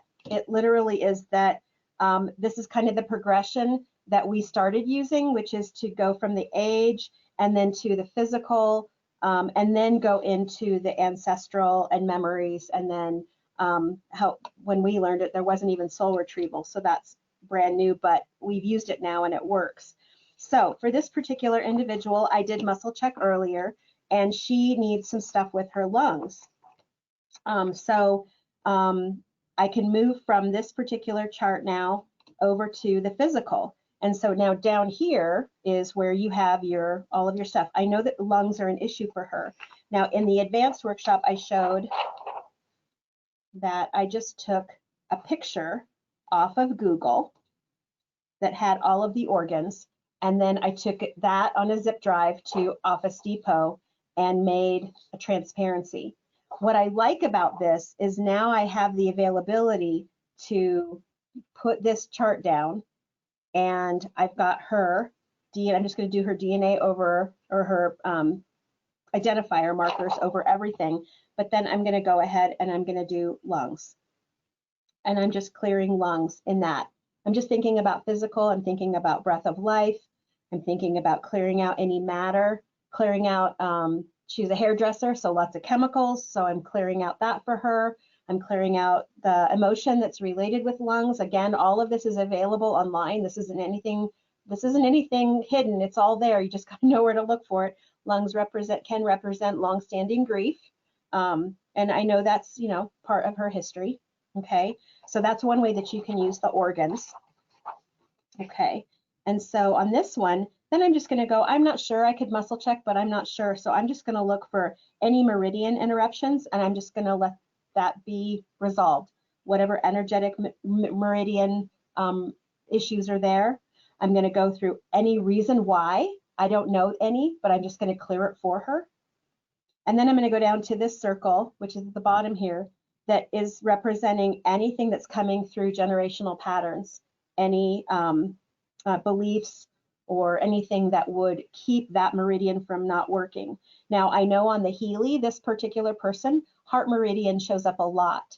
So what I could do is go ahead and do meridian and take my chart. If you don't have one of these charts, it's okay. You can just think it. And I'm literally just gonna do heart, physical and the meridian.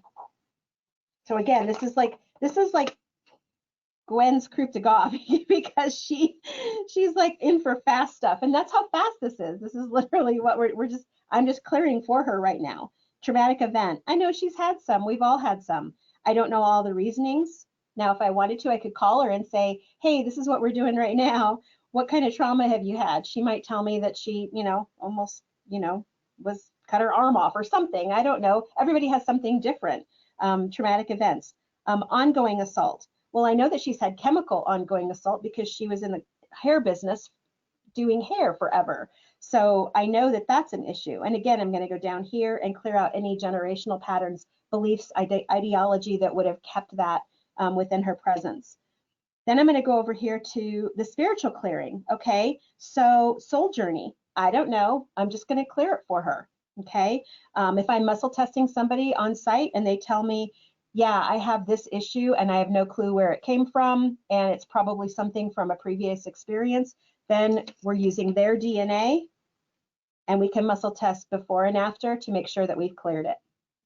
And like Gwen just said, when you're remotely doing that, you don't have the ability to muscle test with somebody's arm. But here, I'm just going to do it. I'm going to go through all of these. So that's literally how you're doing. I mean, it's just so simple. It's just so awesome. Okay, we're not excited or anything. Okay, so this one is going to be the ancestral. Maria, we all like fast, not just me. Not just, I know. I just like to know, I like to know the details. I'm a detail person. I like to get in and connect all the dots, and yeah, I like all that. Okay, so here's mother. So again, if I'm doing it for this person, I'm just gonna clear her connection with mother. Now, if I had the person in the room, I would be going through and asking them, think of a negative time or a negative experience with mother. I would have them hold that thought, and then I would clear their DNA. Since this person is remote, I'm just going to clear it for her because I don't know what's happening. I'm going to clear father. I'm going to clear mother, father. So I'm going to go through all of that. And then I could literally spend the time and go through each one, all the generations.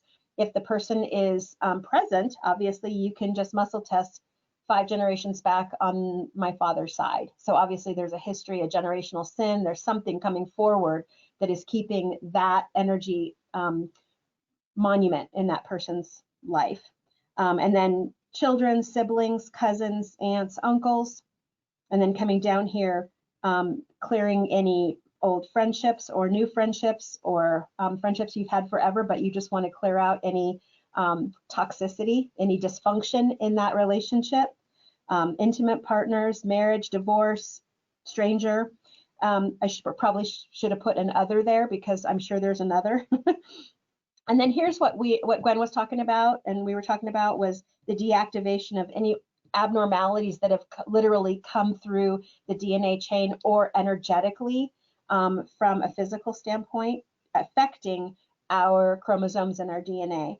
So again, if you're in person, you're doing this. And if you are remote, you're literally just doing it for them, thinking, okay, the DNA. Okay, so that's that card. So then the backside of this one is the soul retrieval. And I think this is what is so compelling. In your kit, you have a piece, you will get a piece of selenite. Selenite is a great stone that helps with soul retrieval specifically. It helps for a lot of things. And so you will get a piece of this. This is very, very soft. In fact, it's so soft that I've actually been able to crush it up and put some in one of the little vials that you'll get. So there's some selenite down in here. And this is supposed to be for like a little perfume. So when you get your bottle, you can just take off the little stopper and then you can put whatever element you want inside of that. Okay. And it can be liquid too. Okay. So for the soul retrieval, this is where this piece of selenite is going to come in. And what I've done, or what I was doing, is exactly what I told you before. With this one lady, is I just didn't feel complete with my session with her. So I asked, do you feel like there is a part of your soul, a soul fragment, that doesn't want to come back? And of course, she was very, like, animated about it. And so I didn't have all this put together, but we started just talking about it and bringing it back. And what she found was that there was some anger. So if this person were in person, what I would have done is I would have put her DNA on the anger, okay, and then had her be thinking about this particular soul piece, whether it was male or female, what it represents, what it has, what it can bring back. I would then just laser that, but then I could also laser through the selenite to her to just help settle, calm, release, relax any of the resistance or blockages or tension that was keeping that particular soul fragment from coming back. Okay, so I would just laser it. What I also could do is I can take this little vial that has the selenite in it, and then I can just drop it down in there, put my laser back on, and then do that. Now I don't have to hold anything, but it's just lasering through to that. And I could use that particular one the entire time. So when you get your selenite, if you want to take a portion of that and just crush it like I did, I put it in a baggie and just took a hammer and just kind of crushed it down so that you could put some in here. You wouldn't need much, because all you need is the fractions. All you need is that the refractive part of the selenite. So if this is anger, then you're doing that, and then finding out which positive emotion then needs to be integrated in the green dot. And so let's say that this one, I don't know, let's see, maybe she needed to be proud instead of angry, proud. Then we could just go there. So you could muscle test, and then Gwen made sure that I put the other one in there. Thank you, Gwen. Just to make sure that if there's going to be some emotions that are completely hidden outside of the realm that was given to me. And if that's the case, you would just hold that there with the place of whatever that emotion was. Then when you get to that, now you're asking to come down to a place of trust. And I think that's where we need to be asking, what needs to happen in our life that we haven't been doing, that we can integrate into a daily routine, or even just a thought process, just a perceptual shift, to allow this particular fragment to come back and have a part in what we're creating here. And I think that's the beauty of this, is we can start to become whole again, even though we've maybe felt whole, maybe we haven't been completely. So in this one, it's just, I want to just integrate trust. I just want to make sure that I'm providing a really nice environment for that soul piece that was damaged somehow, emotionally or physically, or whatever the damage was that made it then leave. And then you can come down to integration and unity. So I have not talked to the person that had the really angry soul piece. I haven't talked to her. I need to contact her and find out, after she started painting, what her overall feeling was energetically about herself. Now, she's a Reiki master, so she will definitely be one to tell me, because she's super sensitive that way, of what has happened. So I will keep you all informed on that. But this particular chart can be helpful. We were talking about, what if that soul piece is the piece that will bring healing? What if that soul piece is the piece that will bring the ability to get out of depression and get off your meds? What if this soul piece is the piece that's missing, that if it were present and it were integrated, would allow you to release addictions? I think we need to start stepping up the game a little bit in how we're looking at our energetic being, and how delicate, how strong, but also how delicate it can be. Okay, so now looking at this, I'm just going to go through a few different things. That's kind of how I would do clearing on that person. And then if I wanted to go back through the organ chart, I could look and find out if there's still some weakness somewhere. And let's say this person that I'm dealing with, because it's lungs, let's say there's still a weakness and she's not testing strong. Well, then I can muscle test, or I can just go back through and do some clearing. But if I can muscle test or use a pendulum, I can find out, maybe it's an ancestry card.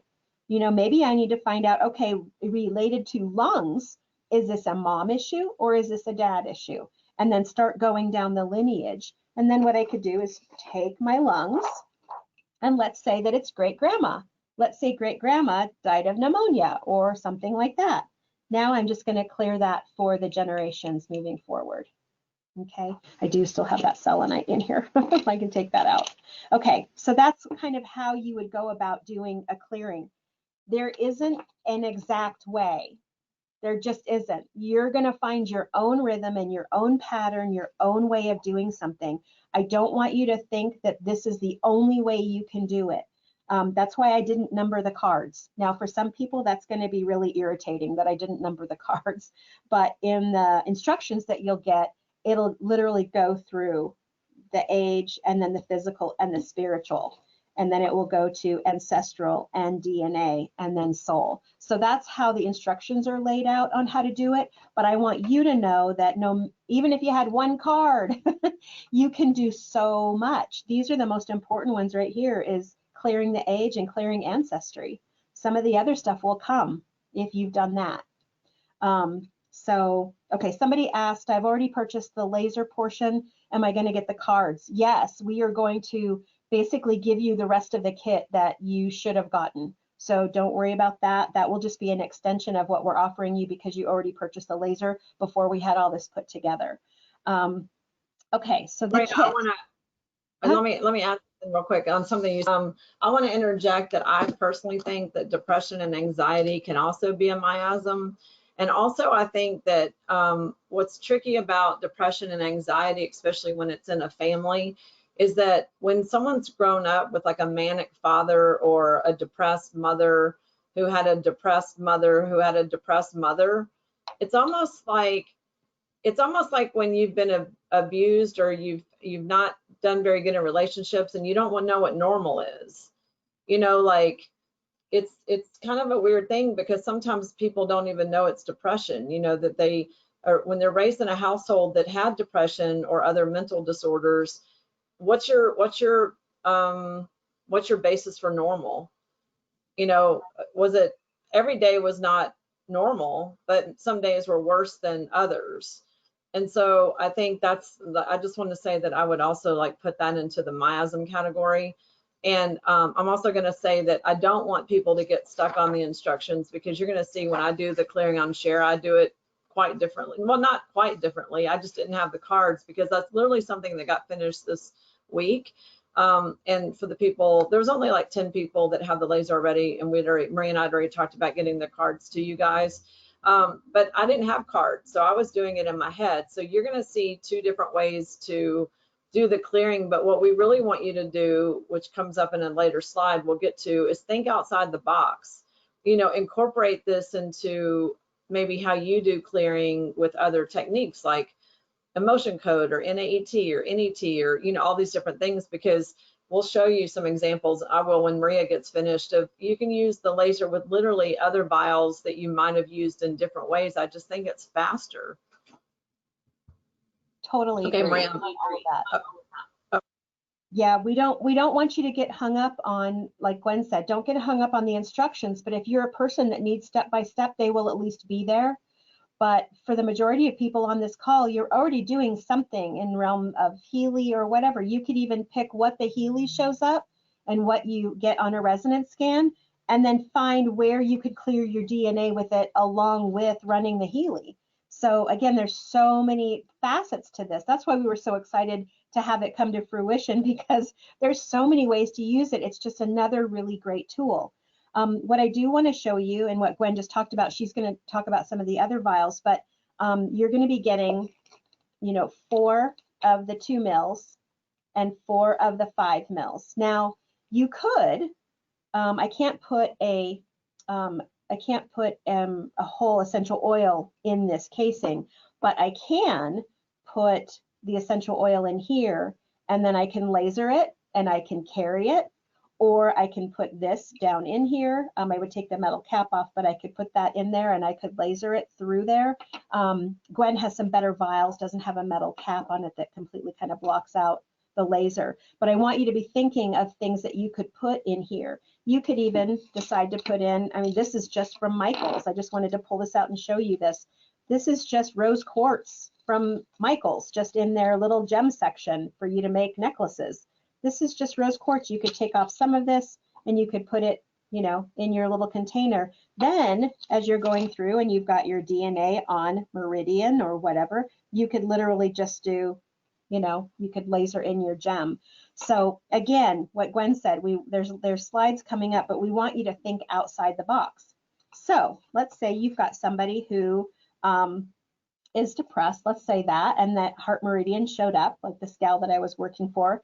You can also find transparencies that are different colors.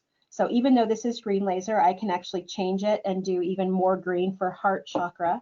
You can find different colors of transparencies. If you can't find the transparencies, look in your office section of Walmart and see if you can find dividers that are clear or that, you know, that are transparent. Because then if this person needs root chakra, then we can actually go through that. Even though this is green laser, we're integrating a color spectrum that they may not have in their field. Okay, so I think I've given you everything that you're going to get in your kit.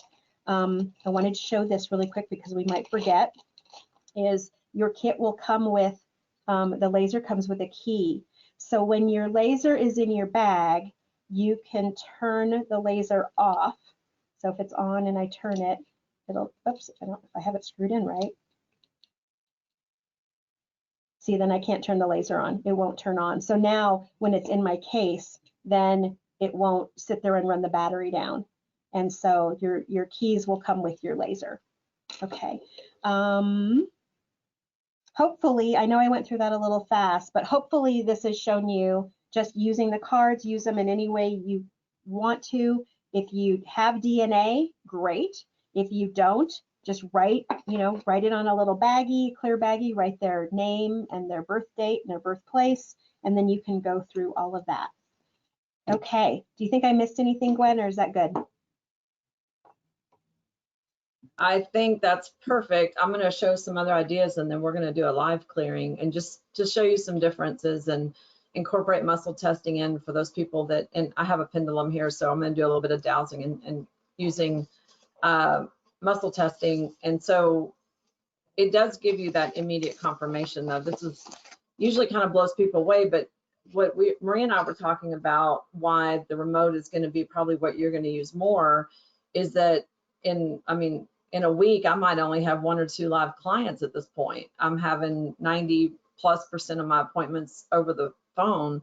And so you need to know that how to do it remotely. But I think the other way with the person live, it's gratifying only because you get that instant confirmation. And on the other way, you can hear my other phone in the background, but we're going to ignore that.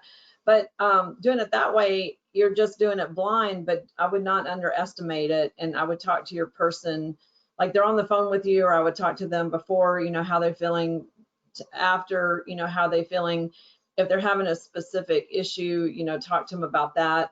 One thing Maria didn't bring up, but I'm going to bring up because both Maria and I have had this happen, is on a remote situation. I know it happened with Maria with one case, and I know with even Lindsay. Lindsay thought she broke her foot a few weeks ago, and she couldn't come into work. And I had her send me a text of a picture of her foot, and I just shined the laser, you know, over the phone of the photograph that she sent me by text. So I didn't have saliva. I didn't put her name, date of birth, or nothing on a piece of nothing. I just shined it right on the picture in the photograph that she sent me. Now, she was convinced it was broken. She couldn't walk at all. She had messed with it doing like a wrestling thing. And then I guess it was the same day, later that day. I did it a few times. And I just shined it with like just the intention of healing. And she did go to the doctor later. She got x-rays and they couldn't really find anything wrong with it, except she was still in pain, but they did put her in like a support cast. Sometimes you can just use a photograph. Like if someone is remote and they want to send you a picture, then you could shine it. Like I'll grab my phone real quick. It's on the floor because I'm running the Healy on Eddie. But let's just say I have the picture of her foot right here. Well, let me see. You can just shine it on the picture, you know, that the person sent you. So that's another way that I don't even remember if I put that in the slides, but it's just an easy way. Get the body part that's ailing the person and just focus on that one thing. You don't have to do the entire clearing, but I would consider doing the entire clearing, because if someone has an issue, like, I'll just give you an example. Let's say you guys have been like, Monday I'm going to start exercising, and every day I'm going to walk 10,000 steps, and on Sunday night you run into the dresser and think you broke your big toe. Now, I don't think that's an accident. I think that that's your body saying, I'm not going to go walk 10,000 steps. I think that that's emotional. I've had cases where people have done this. They've had a goal, or they've decided they're going to do something, and then they hurt themselves, literally break their arm even, which again prevents you from doing something you wanted to do. I don't believe in accidents, actually. I believe in even a car wreck can be something either spiritual or emotional. I did an appointment on someone the other day that told me she'd been rear-ended over 10 times. Now, does anyone think that someone rear-ended 10 times is that she's a very unlucky person? No. And she'd had more car wrecks than 10, but she had been rear-ended over 10 times. So this is something that needs to be cleared. And anyway, so I would go through all the steps on that. In that case, you want to make sure and get through each piece of that, because who knows if that's emotional, mental, or spiritual. It could be any of those pieces. Maria, do you want me to go ahead and show the little gadgets I have here? I think I'm done with that part. There are some questions really quick on, can you use colored tissue paper instead of a transparency? Maria, we can't hear you very good because you're not in front of the other camera now. Oh, okay, sorry. Someone had asked if you could use tissue paper. Yes, if you want to just have tissue paper, this is a piece of tissue paper in here opposed to a transparency. You could definitely use that. Okay. All right, well, I'll take over on just showing you guys some stuff. And so if you guys want to X out on Maria's camera, you can do that if you want to see it full screen, but I can see myself plenty big. But if you want to make it full screen, you have to do it kind of on your end. So just some things that I have and I've been playing with, especially with my dog.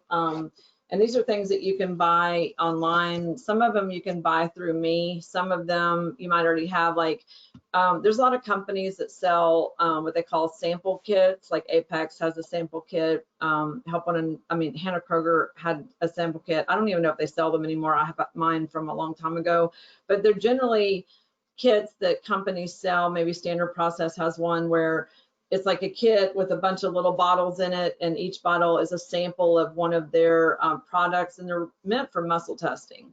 And then NAET vials come in kits where you have all the foods and emotions and people, and they're sold in kits. Those are kind of expensive, and I think there's a cheaper way to do that. But basically what I'm saying is, like, I have a few I'm going to show you. Like, this is a homeopathy animal rescue kit, and inside it has a bunch of vials used in animal emergencies. I don't know how good you can see that, but each one has a label.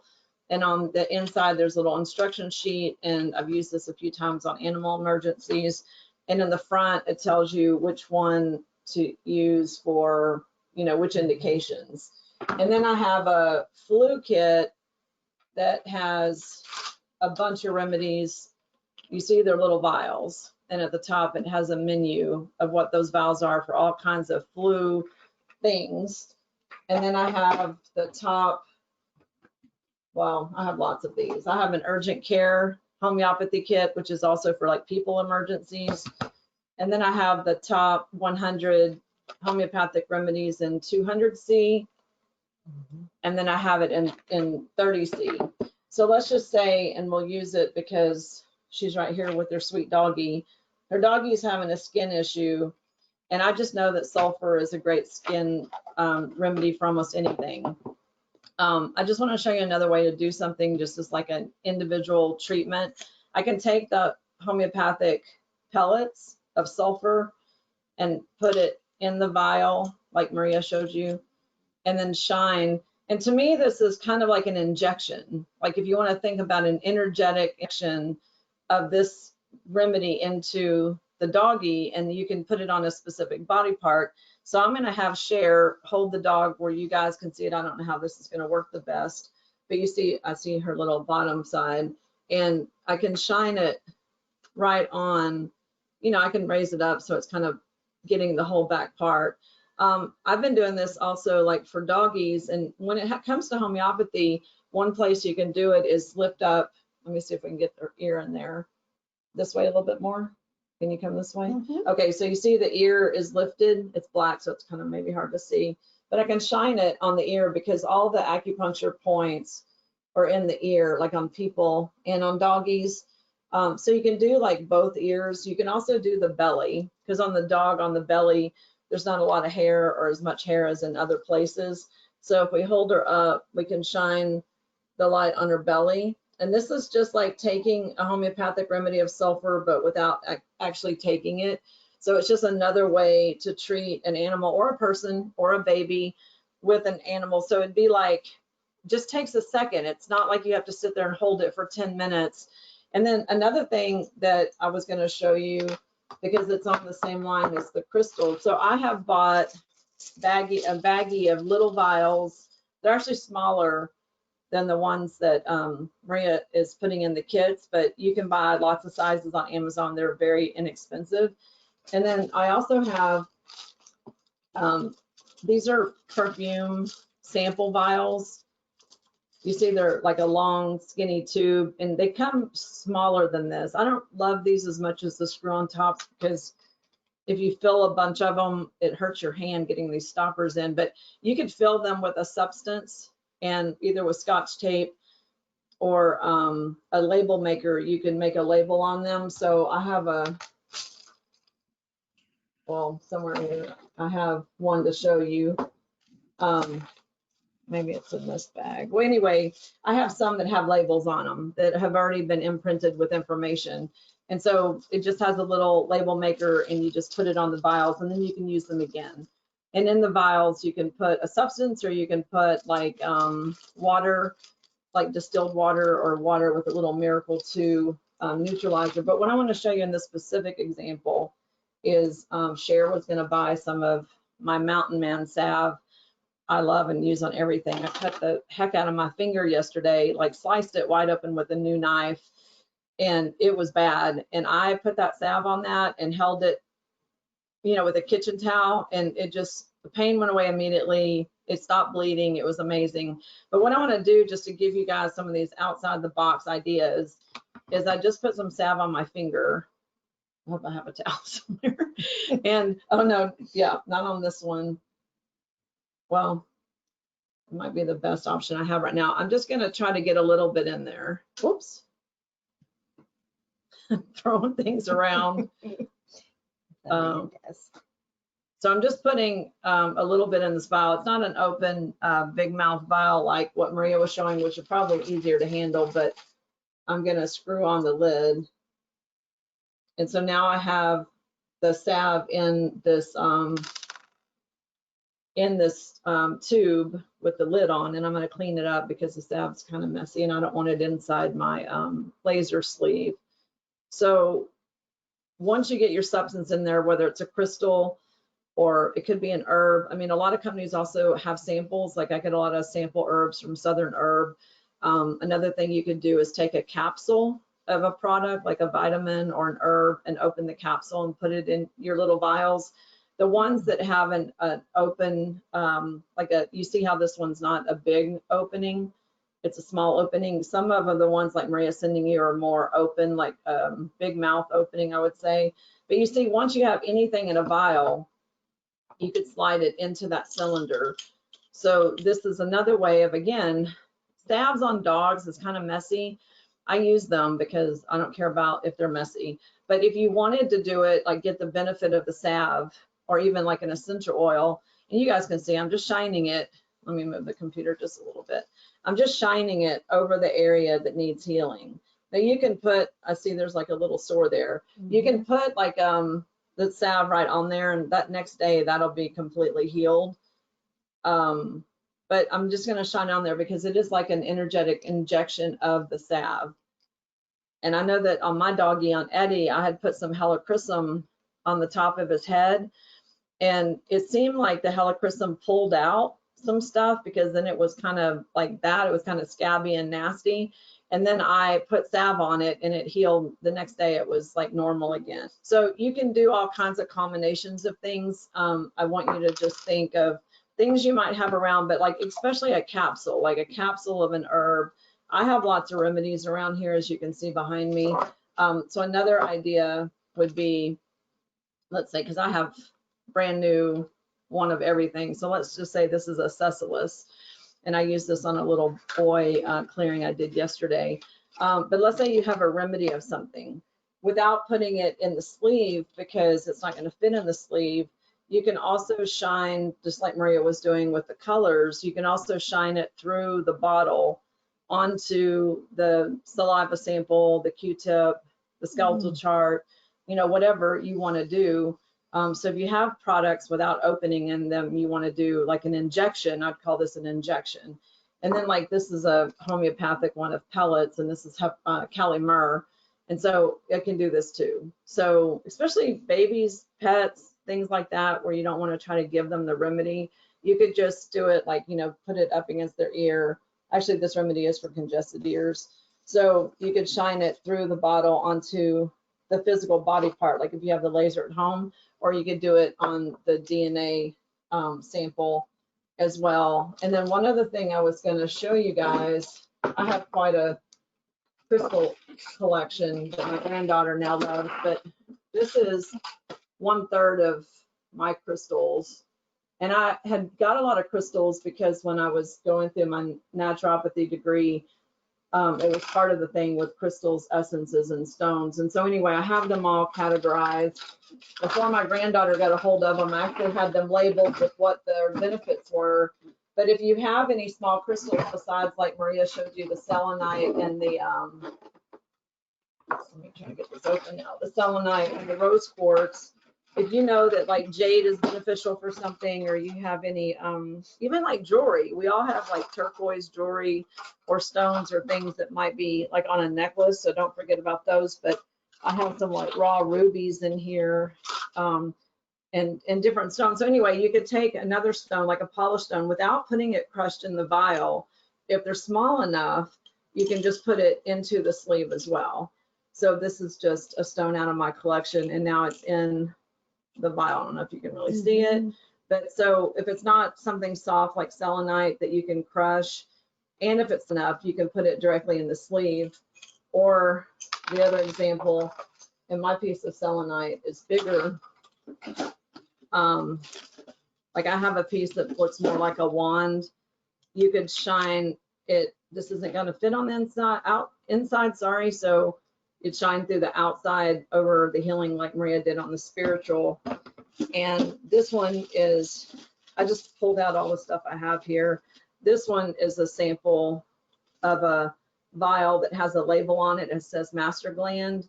So if this was in the vial, I mean in the sleeve, and it's master gland, you know, and you want to go over the body parts, especially the endocrine system, that would be something to do. So I'm just giving you, I'm trying to think of every example that I've used so far or could think of so far.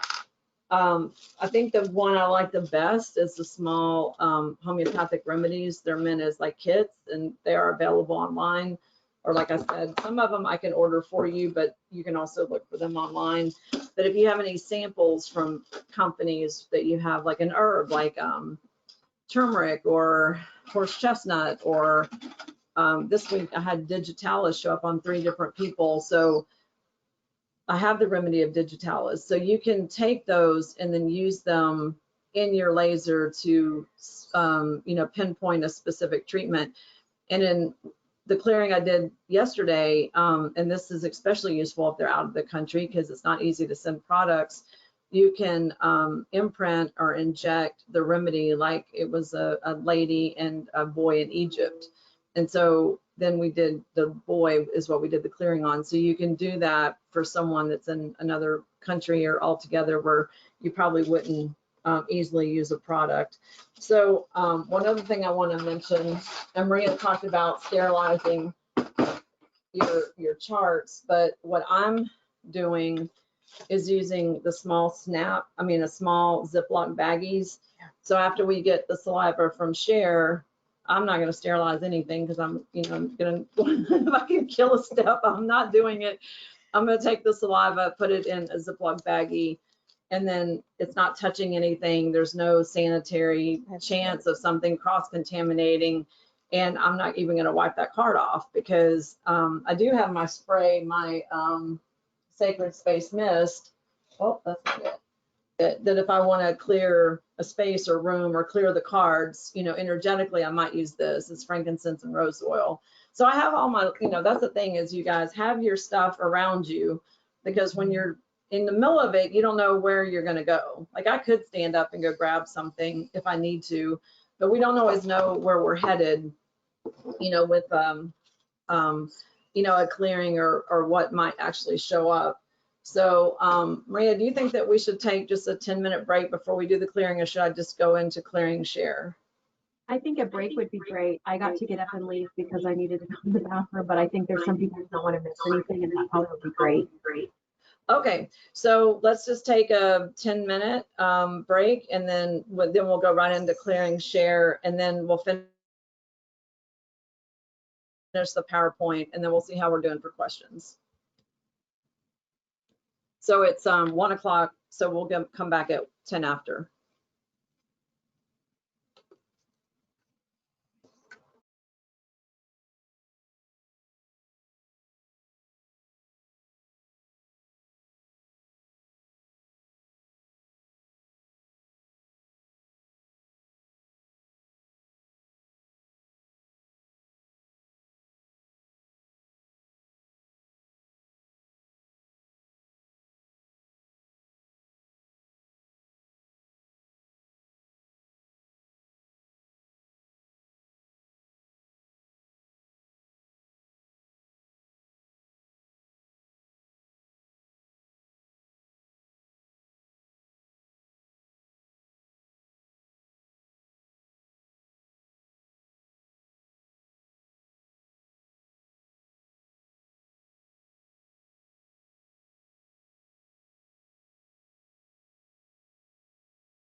Hey, everybody, we're just getting ready here. We'll start in about another minute.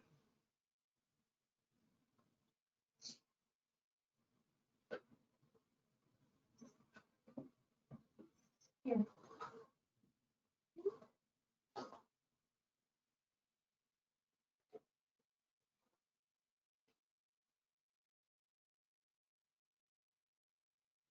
want to do all my questions, you know, those 20 pages from the first class, and then have a session. Okay. I'll just have to do all my questions. We'll do it. So let me see what time it is. Okay, we're ready to roll. Maria, you there? I am. Okay, can you see us okay? Yep. Okay, now Eddie decides to get up again, so let's see if he's okay. Just give me 1 second. Let me just. He's just changing position. Okay, so what we're gonna do first, this is Cher, everybody. She's the person of the hour here. And I'm gonna take, well, I'll just take the Q-tips I put in the bag. Now, like I said, I don't want you guys to get hung up in the instructions. I'm not really good at following instructions. I kind of do my own thing. I am going to do a little bit modified of a way than what Maria showed, because it's the way I do it. It's the way I learned it. That's the way I've been doing it. And then when we get to the spiritual side, I'm going to do it my way. So like I said, I want you guys to create your own way. If you want to go through every item on there, do it. If you don't, I'm always going to find the fastest way to get through the same results. But what is good is, especially for new people or people that really need instructions, you have them. You have the charts, you know. So I'm going to refer to the charts, and you can see it here. You may not be able to see it super good, but just I'll say it out loud, because I'm seeing it in the camera, and I don't think that's like really clear. But I needed you to see Cher, and I need you to see me muscle testing her, because that's what is important when you're doing a live person. I want you to see that part of the technique as well. So the first thing I want Cher to do is put the Q-tips off and get them all nice and saliva-y. And then we're going to put them in the baggie. Okay, now what I would normally do is, you can do it with the chart, which we're going to do. But the other thing I could do is, if I'm going to do it freestyle, I could just have them on a plate. Okay, so I'm going to start showing you this way, because I know the ages and all that by memory. But if you want to use the charts like Maria demonstrated first, do that. If you want to do it this way, do this. I'm just showing you another way, but neither one is right or wrong. It's just what you feel more comfortable with. The next thing is, I want to show you an easy muscle testing technique in case you're not so good at the strong arm. Plus, when you're doing the arm out and you're doing it like 20 to 50 times, the person's arm gets tired. So what we're going to do is her hand. And so these two fingers, so it's these, let me try to get this, these two fingers, and we're going to have to first determine a weak or strong. Now I'm going to try to get it in the camera where you guys can see this way. I don't know if that's going to really work this way. Okay, so we're going to say if it's weak or strong, but basically I want you to say your name. My name is Cher Cormier. Okay, hold strong. Okay, she's really strong. Okay, say my name is Sam Smith. My name is Sam Smith. Okay. She's not Sam Smith. Okay, she couldn't hold it at all. It almost just popped open. Okay, so what's your current age? 70. 70. My age is 70. Wow. Okay, so she doesn't look 70. Okay, so let's say my age is 70. My age is 70. Hold strong. Okay, rock solid. Say my age is 42. My age is 42. Not so strong I can pull it apart. Okay, that's important, because as I go, I'm gonna say out loud what's on the chart, and anything that she tests weak on, I'm gonna do those spots. I'm not doing every age. I'm not doing every month of conception. I'm going to the weak spots. I don't care what the emotion was or what the drama was or what triggered it. I want to clear it. Okay, so we're going to start with conception. So every time I say a time frame, I'm asking her to hold strong. Okay, so conception. Okay, solid. First trimester, second trimester, third trimester, Birth process. Oh, Are you holding strong? Okay, birth. Okay, strong. Okay, now, because this is a little faster, I'm going to go to 5-year increments to her current age 70. Now, I just did like a little boy yesterday and he was 8 years old. If it's an 8-year-old, I went age 1, 2, 3, 4, 5, 6, 7, 8. When you're 70, you don't want to go 1, 2, 3, 4 to 70. my finger will fall off. Yeah, her finger would be tired. So we want to do 5-year increments and then narrow it down to those ages. And not everybody has had, birth trauma or conception issues or whatever. Some people plan their pregnancies or some people have done work on them already, so that's also a possibility that it's not that every age is going to be weak. That's not been the experience I've had with people. Okay, so we're going to check age 0 to 5, hold strong. Let me see on that one, hold strong again. Okay, 5 to 10, 10 to 15, 15 to 20. I mean, she's really strong. Okay, so 15 to 20, Oh, was that weak? I think that's weak. Yeah. 15 to 20. Okay, so 15, hold strong. I'm trying to 16. It seems like 16. So just think about you at 16, something going on. I can think of lots of things at age 16 that could be going on. And I'm just gonna, you can't see the green light so much on the white pad, but I'm just doing the saliva, okay? Which is clearing whatever that was at 16. Now hold strong on 16. It's rock solid. Okay, so something, we don't know what it is. It doesn't matter. That's what I love about this. Okay, so let's try the other years in that age frame. So 17, hold strong. 18, 19. Okay, now 20 to 25, 25 to 30. I don't know, that feels not so strong to me. Okay, so let's do 25, 26. Oh, 26. Can you think of anything around 26? Just think about you in general at 26. Maybe you can remember where you were living or just think of age 26. So we're going to clear 26. Okay, so let's try 26 again. Rock solid. You see, it's good, isn't it? Isn't it Amazing. crazy how like that Crazy. fast it's strong? Like it feels like totally different on my end. Completely. Okay, so 27, 28. Oh, hold strong, 28. I don't know. That feels weak to me. Okay, so she's so strong that her week is just a little bit of a fluctuation. This is a professional tennis player here. She can hold that racket. Okay. Oh, that's kind of in the way of the camera. Okay, so let's say 27 or 28. Strong. Yeah, it's rock solid now. 29, hold strong. 30. Okay, 30 to 35. What do you feel about that? Half-ish. Yeah, so let's say 30, 31, 32. The whole thing feels like that to me. So I'm going to go through 31, 32, 33, 34, 35. It just doesn't feel as rock solid as the other years. Okay, hold strong on 30 to 35. Yeah, strong. She can't, I mean, it's, you guys can't feel what I'm feeling, but when she's strong, I don't think two people could pull her fingers apart. But when she's weak, it's just a slight give. It's not even like a pull apart. It's just like not like with Sam Smith, the name, but it's almost just like a tweak. It's just not rock solid. And so that's just how she's testing. Okay, so 35 to 40, hold strong. Like that is rock solid. 40 to 45, 45 to 50, 50 to 55, 55 to 60, 65, wait, 60 to 65. That's weak. Okay, so let's hold strong on 60, 61. 62 is weaker. Yeah. Okay, we're going to go through 61, 62, 63, 64, 65. Can you remember anything's going on? I mean, what was that, 10 years ago, 5 years ago? Colon cancer. Oh, okay, colon cancer in there. Okay, hold strong.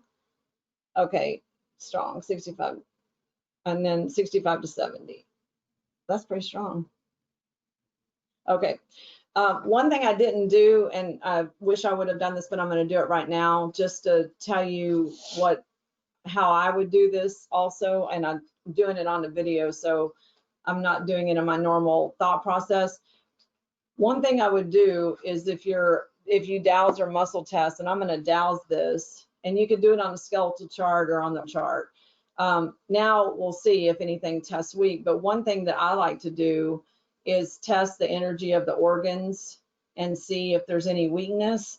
Now, if I would have been thinking and not coming back from break, I would have done this before we even started, because this to me is super interesting too, that sometimes you'll have a weak spot and then you do the clearing and then the spot just isn't weak anymore, even though you didn't work on that, specifically. So what I'm going to do, and I'm going to move this camera slightly, is so you can see her, is I'm going to touch body parts and check for, when I'm doing a pendulum, I'm checking in my mind like it's a fan chart, and to the left is 0% energy, to the right is 100% energy, up and down, well, you can't see, up and down,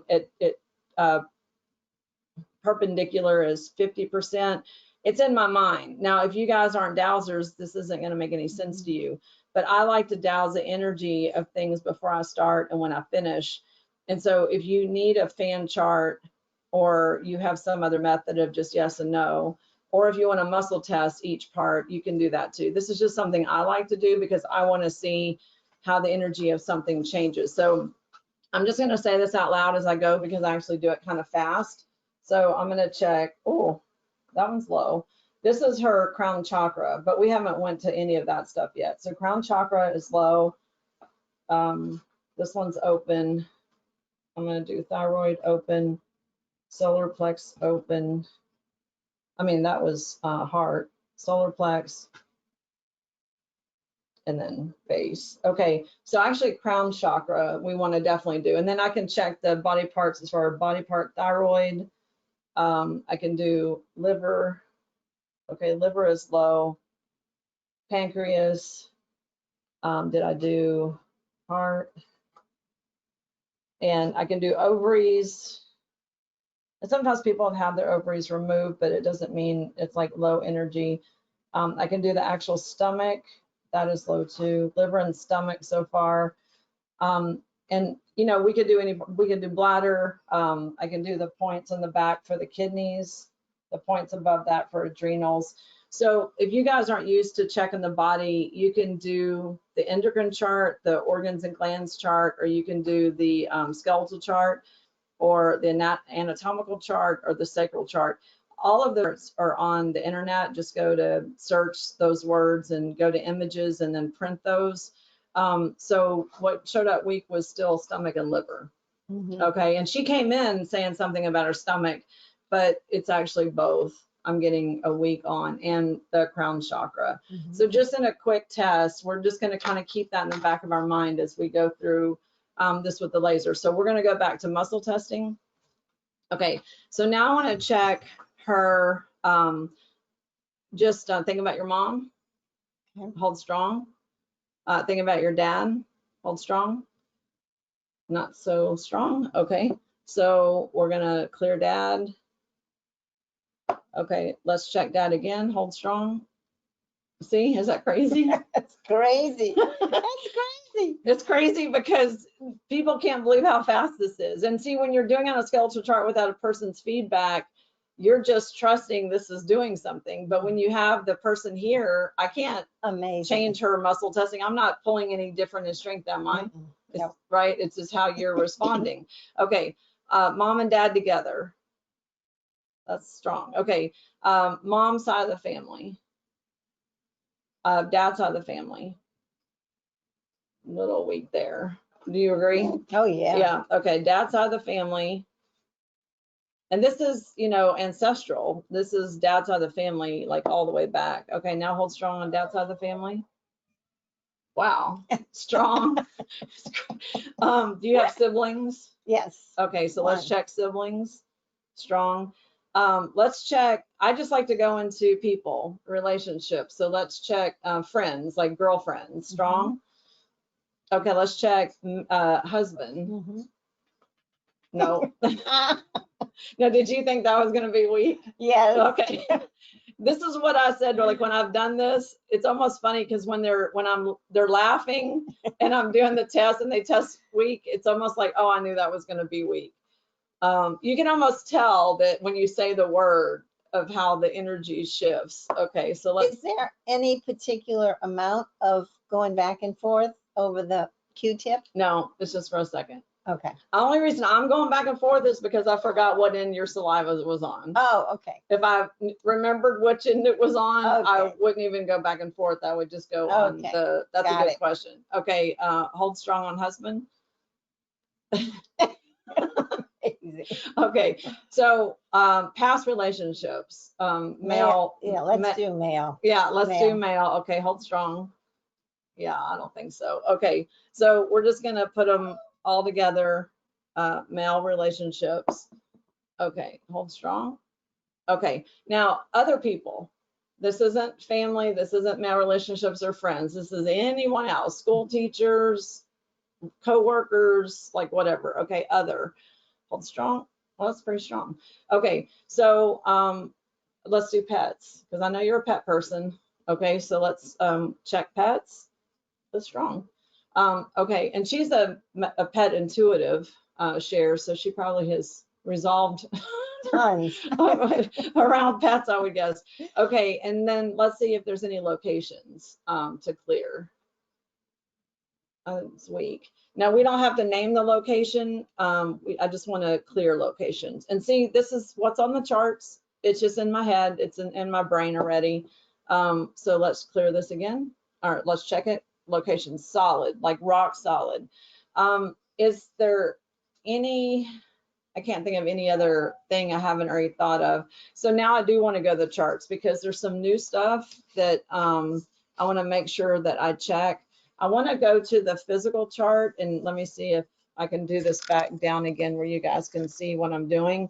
So on the physical, I do want to check the meridian interruption, traumatic events, and ongoing assault. This is like a lot of times with people, you know, they can feel great after a session, but they go back home. They feel lousy. Yeah, they go back home or they go back to their job or they go back to a situation where it's ongoing assault, right? And then we have at the bottom of that, the clearing the generational patterns, and then we have the spiritual square. So on this one, I am actually going to touch, I'm going to refer to the spot and put her saliva, and then we're just going to check each one. End. Oh, It is it's that this, end? yeah, it is. Okay, so we're going to put the right end on the square. So now we're going to still muscle test because the saliva is a representation of her, and where we move it on the chart is also telling us where she's either weak or strong. And so whether you do this, you just automatically do it. It is a little faster just to automatically do it, but just for the sake of seeing how it looks in muscle testing, I want you guys. Okay, so the first one is meridian interruption. So we're gonna say hold strong. Okay, rock solid. Traumatic events, I would say not. Okay, so we're gonna shine the light through traumatic events. Okay, now hold strong. Rock solid. Okay, ongoing assault. Nope. So we're going to do that one too. She knew that was going to be weak. Okay, hold strong. Ongoing assault. Ugh, I can't do it. Okay, and then the yellow under that where it says like injury, piercing, scars, that's part of the meridian interruption. That's just a description. And then it's just a clearing. So now we're going to go to the spiritual clearing where it says clear soul journey experience, clear intrusive energies, clear karma or karmic debt, clear soul theft by another. Those are all big, big, big. So let's start with the first one, clear soul journey experience. If there's anything to clear about that, hold strong. No, she's on her soul journey. Okay, clear intrusive energies and entities, hold strong. No, rock solid. Okay, clear karma or karmic debt. Okay, and then clear soul theft by another person. No, I can't even pull that apart. Okay, now I'm going to put this over this section, and just again to make things go faster. If I'm checking this whole section, Just like you can check a whole chart. If you want to know, do I have anything to clear on this chart? Check first, is this chart weak or strong? If it's strong, then you don't need to go through the whole chart. Okay, so we're going to check this section, hold strong. No, can't budge her. Okay, so now we're going to go into soul retrieval, and I'm going to put this first. Let's just check, does she need soul retrieval? So hold strong. You're strong. So all my souls together. You're good. So we're gonna skip that. Now we're gonna go to ancestral clearing. I'm glad Well, we something's did together. we did ancestral clearing because we already checked all these people. What I want to check on is the abnormalities and the miasms, and I also want to do the restore the DNA. Now these are things I was not doing before because again I just got the charts just like you guys are just getting them. All right, so let's check the like miasms and residues. So hold strong. And then the DNA and helix, hold strong. Nope. Okay. So now what I want to do is I want to go back and check her. We didn't do anything for those specific body parts, but we're going to check them. And if we need to do them, we'll do them. And then I would do it on a skeletal chart because we'll just see. So what I want to do is use my pendulum, and I want to check. Let me put this up again. I'm going to check. Let's see what is happening. Okay. I don't know why. I mean, I can't explain this. The crown chakra is open before it was shut. I want to go to the stomach. I'm sorry. Yeah, stomach. And I want to go to the liver, gallbladder. And now they're open. So why they open from those things is because somehow they're related to those things. Now, so just let me give you an example. Like if, I'll turn this way just for a minute. If someone is like the liver, gallbladder is like the stomach, and the liver is like things eating at you. Something that's eating at you, something that you're resentful about, something that is bothering you, that's what affects those two organs. And so that could be one of the people that we cleared, one of the husband or something like that. and then the crown chakra, I don't know what it's related to, but it was clearly closed when I checked it the first time, and then it was clearly open the second time. Which part of the clearing had to do with that, I don't know. It doesn't matter. It doesn't matter, right? It doesn't matter. So we can just go with the information we have without that mattering, because you just want to recheck everything. And then I can just do a final check. And let's just get her muscle test again. Let's just say, let's see if you show weak, then it's something else still to clear. If you show strong, then we're done. Basically strong means I'm good. So in this question, I'm kind of asking the whole body, mind, and spirit. Hold strong. Yeah, she's rock solid. So that's how I would determine, that she's done. And so how do you feel? Fine. Okay, so I have this mist that I use on people, and I am going to mist her. And then if it was on a skeletal chart or something when I finish, I'll just clear my room, just to kind of clear whatever energy is lingering around here. If you wanted to do a pet, you could do a pet anatomical chart. You could do a pet, organ, spine, or skeletal. So you could do the same thing. And with the pet, one thing that I would say is whether you do, the ears represents the entire acupuncture system, and reflexology, the foot represents. So if you wanted to go over the base, or like if this is someone's foot, you just cover the whole foot, because that's also represents the entire body. The tongue represents the whole body.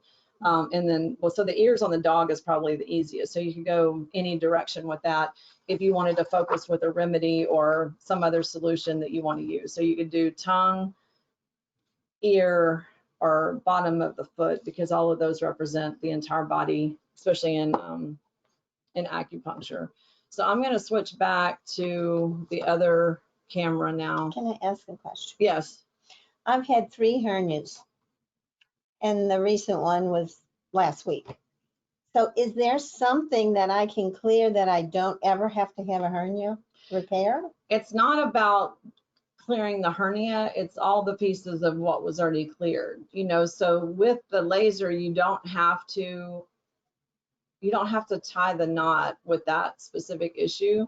But what I would say is what I would do is with the laser is I would shine it on that area.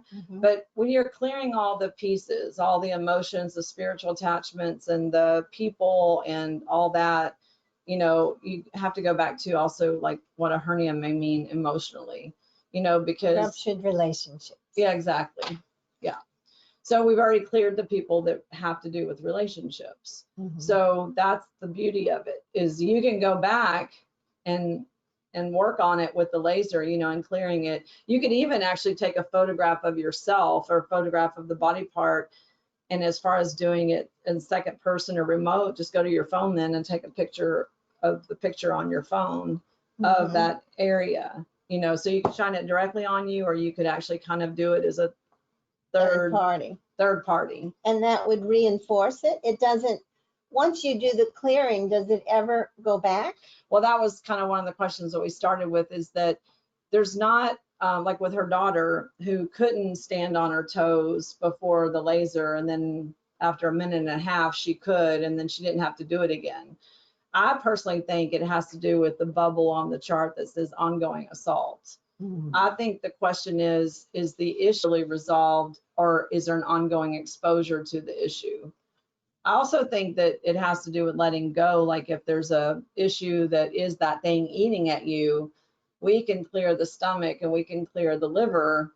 But if you go home and something's bothering you and it's still bothering you, it's lifestyle change. Right. Has to be. Right.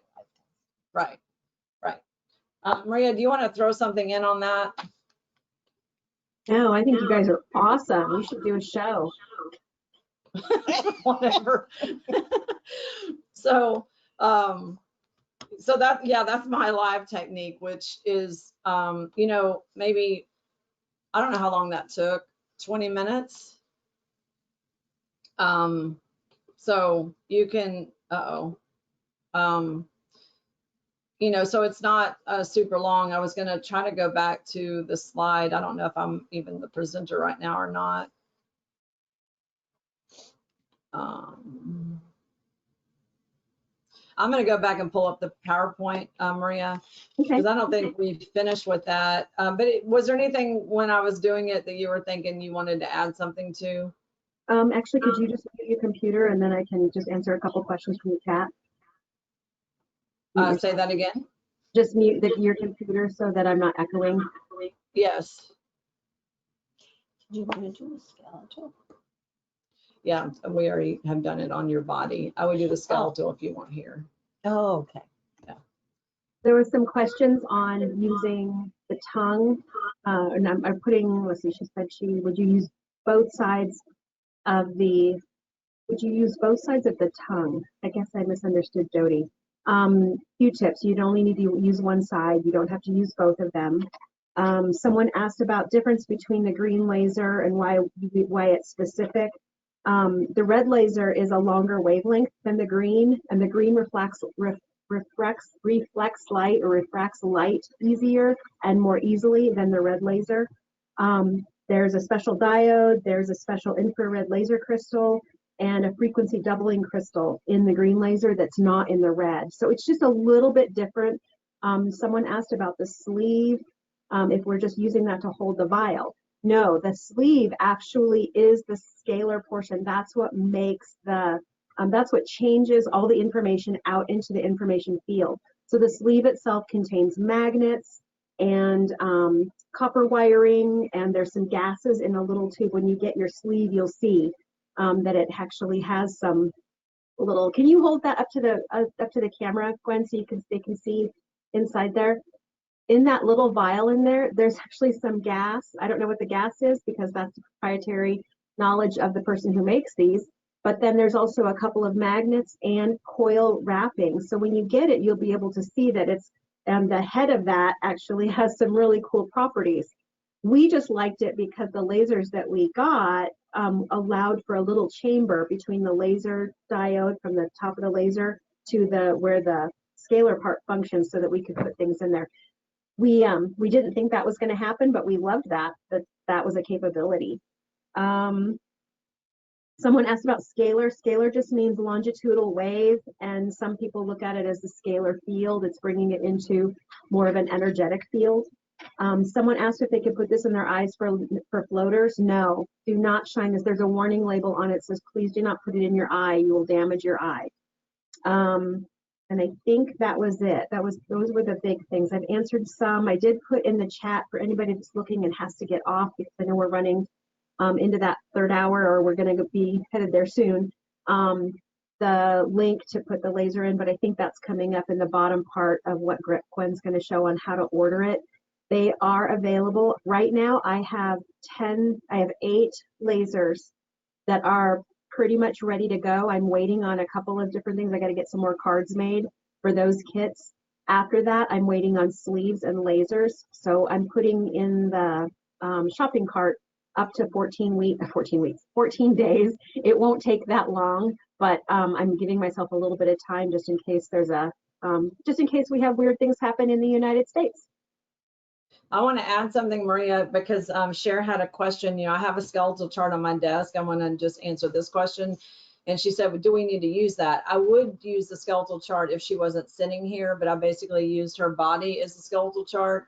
So if you didn't have a live person here is when you want to, and I'll show you guys, I'll go to the internet when we get done with the PowerPoint and show you where you can go order, but also where you can pull up these charts, because you can just print them on, if you have a regular printer, you can print them on paper just to have the chart to reference. But if you want to be able to shine the laser, I would do what Maria said and take them to, you know, an Office Depot or something and have them printed on transparencies, because then it's shining through them, and it's only a few dollars. It's not going to be expensive.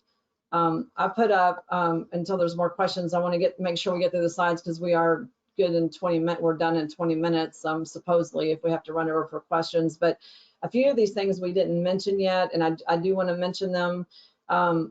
We mentioned everything down to the dog water bowl and the water bottles. If I want to energize my water, like here's my bottle of alkaline water, I can just shine the green laser on the bottle to energize my water. Shine it on my dog water bowl, which is in a glass Pyrex dish. I could also energize the ointment or cream. Now this is in a metal container, so I would just have to take the lid off. So you can actually use the laser also to, you know, energize your beauty products, put that healing scalar energy into stuff that you're applying to your body. So we didn't mention that yet, but you could do it over your food, over your plate of food, just to give it that extra energy. So when you're eating, it's like giving it a different vibration. Especially, like, I wouldn't microwave food anyway, because you just killed your food. But if you're eating good, healthy, live food, you know, you're just like changing the vibration of the food. These are some pictures that we threw together of just some of the things that we've already shown you today. The homeopathic vial kits and the way the little sample vials and things you can fit like in that sleeve. And then we also wanted to mention using it with aromatherapy, essential oils, flower essences, gems, and stones. And so you can also put water in those little vials and charge that and just put it in your pocket. Some people have the little amulets that you wear, you know, that people put things in. You could also have those. They sell them on Amazon or Alibaba or places like that, with those little amulets of water that you could charge, and then you're actually wearing it. So it's just ideas, just things thrown out there. And then there's some pictures of crystals in the sleeve, which we've already shown you. And then we've already covered these, but basically you can shine the laser on different body parts that need attention, like Cher said with her hernia, on the skeletal chart, on photographs, on the cell phone of an image, either on your camera or in your ears, chakras, food and water. Soles of the feet isn't on there, or tongue, but those are also body maps of the entire body. Mm-hmm. And down here is where it says, don't ever shine it in your eyes ever. I wouldn't even shine it at my eyes with my eyes closed. Like, I mean, just because you have your eyes closed, that eye is just a very thin membrane. Your eyelid is very thin. I would not shine it over the eyes. And then consider using the laser also with other techniques just for, I think, faster clearing, like in motion code or body code, meridian clearing, acupressure points, which you can look up online, reflexology points and auricular points. The auricular is the ear, and that's that. I want to show just where you can get some of the images of the things that we've used today, because they're online, they're free. You can just pull them up and then send them to the printer. And while I do this, Maria, if you have some questions that people had, we can start going through them. One of the ones was selenite can be used for other things. Yes, it can be. It's great for clearing energy, clearing the space, purifying the space, meditation. And so here on the screen is just you type in organ chart and go to images, and you're going to get images, or you can get pictures of the organs like Maria had and put on a transparency. You can type in chakra chart, and you can pick one that you like, you know, just pick something that you want to save, and you can hit save image and then save it and put a name to it, and then send it to the printer or take it on a USB drive. And the one I use a lot myself is a skeletal chart, because I already know where the organs are, but if you don't, you want the organ system. But I like the skeletal chart just as a representation of the body, and I like it, this one, because it has the front, side, and back view. And so I usually print that as a full page. So all you have to do is type in endocrine system, skeletal chart, organ system, chakras, you know, whatever it is that you want to check or work with, whatever kind of makes you happy. And then the transparencies, I think you could, I mean, I think this would be an easy way to do it, but if you wanted just the color red or green or blue, I mean, I know you couldn't just go to red, pick a red that you like and send it to print on a transparency. That would probably be the very cheapest way to get color slides.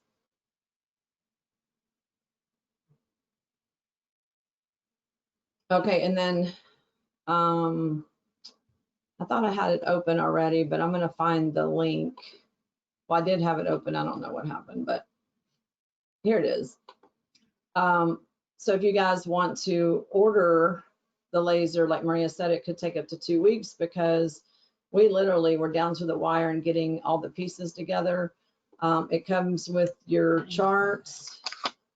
Yes, I want to. And it comes with the laser, and it comes with the little vials. I would recommend or say that you're probably going to want to buy more vials, just because every time you work with a person, you know, you'd probably want to give them a vial.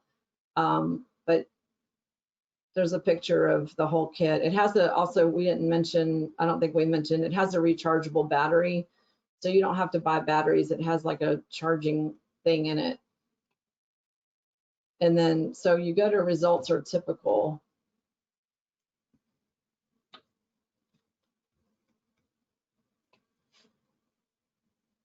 There's us, Gwen and Maria. So go to Gwen and Maria and then green laser clearing kit.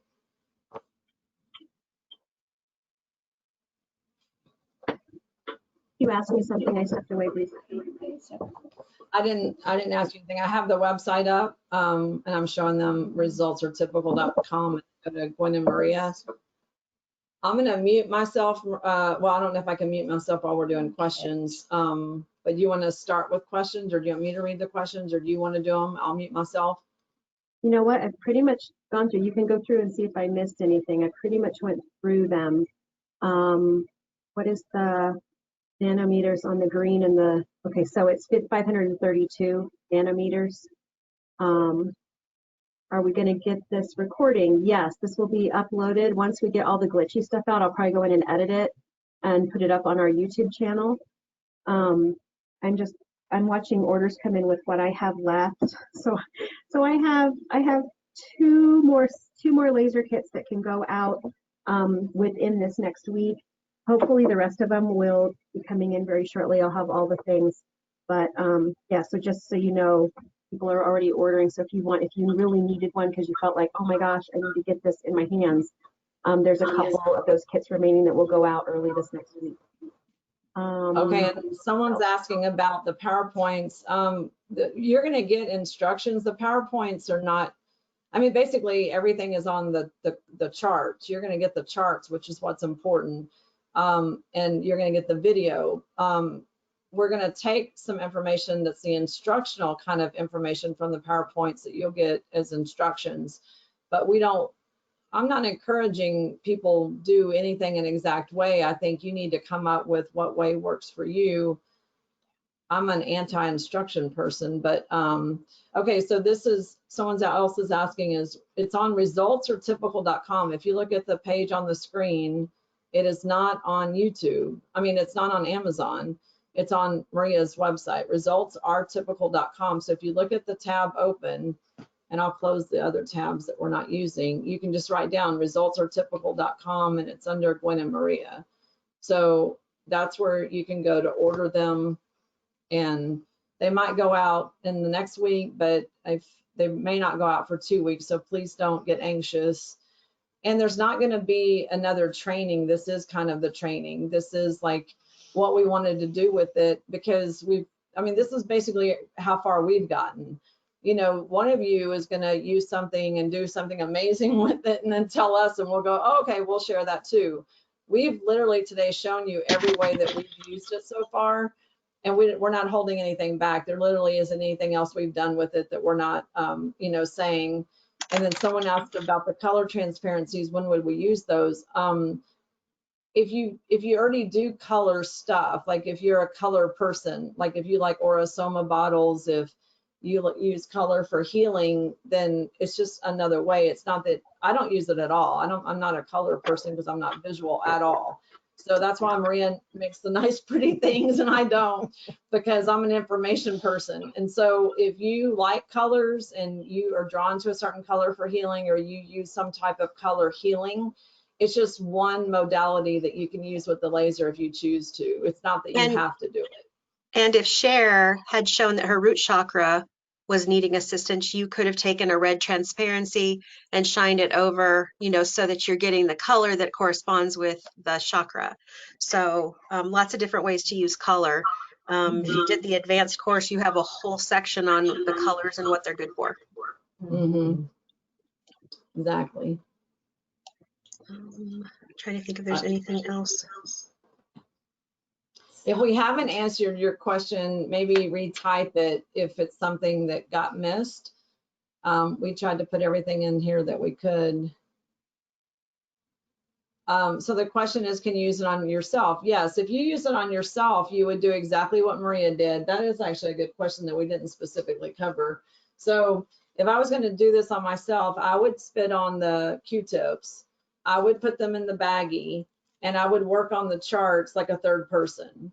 Like, it doesn't matter if I'm working on me or my mom, I would use my saliva on the chart and go through the chart.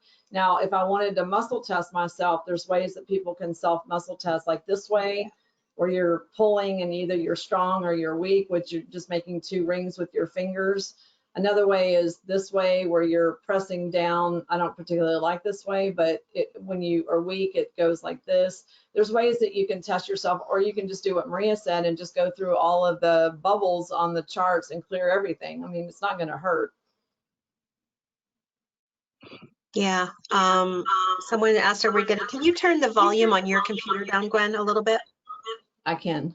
I think it's picking me up, and that's where the reverb is. I'll turn it down, but sometimes it's just having 2 mics on at the same time. It might be. So someone was asking if they're getting the PowerPoint of this, and I think you already mentioned that, but when this recording will go up to YouTube.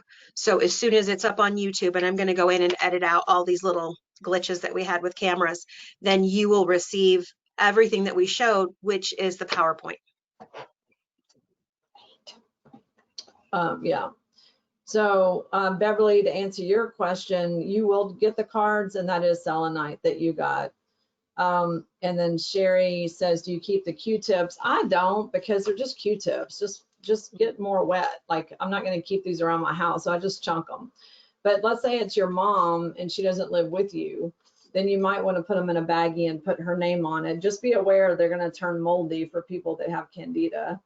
So if you have saliva in a baggie for a week or two and it starts turning green, you know they have a either mold or candida issue. So that's just something to keep in mind. Yes, the entire Michelle kit wants her is what's saliva. shown. We haven't broken out the kit yet. At some point, we may make the cards available, but right now we're just selling it as a kit because we want everybody to get used to utilizing it that way.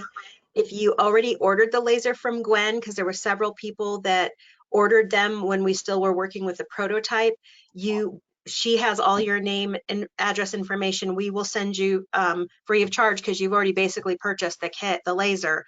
We will send you the selenite if you didn't have that, and the cards and the vials. So those will go out.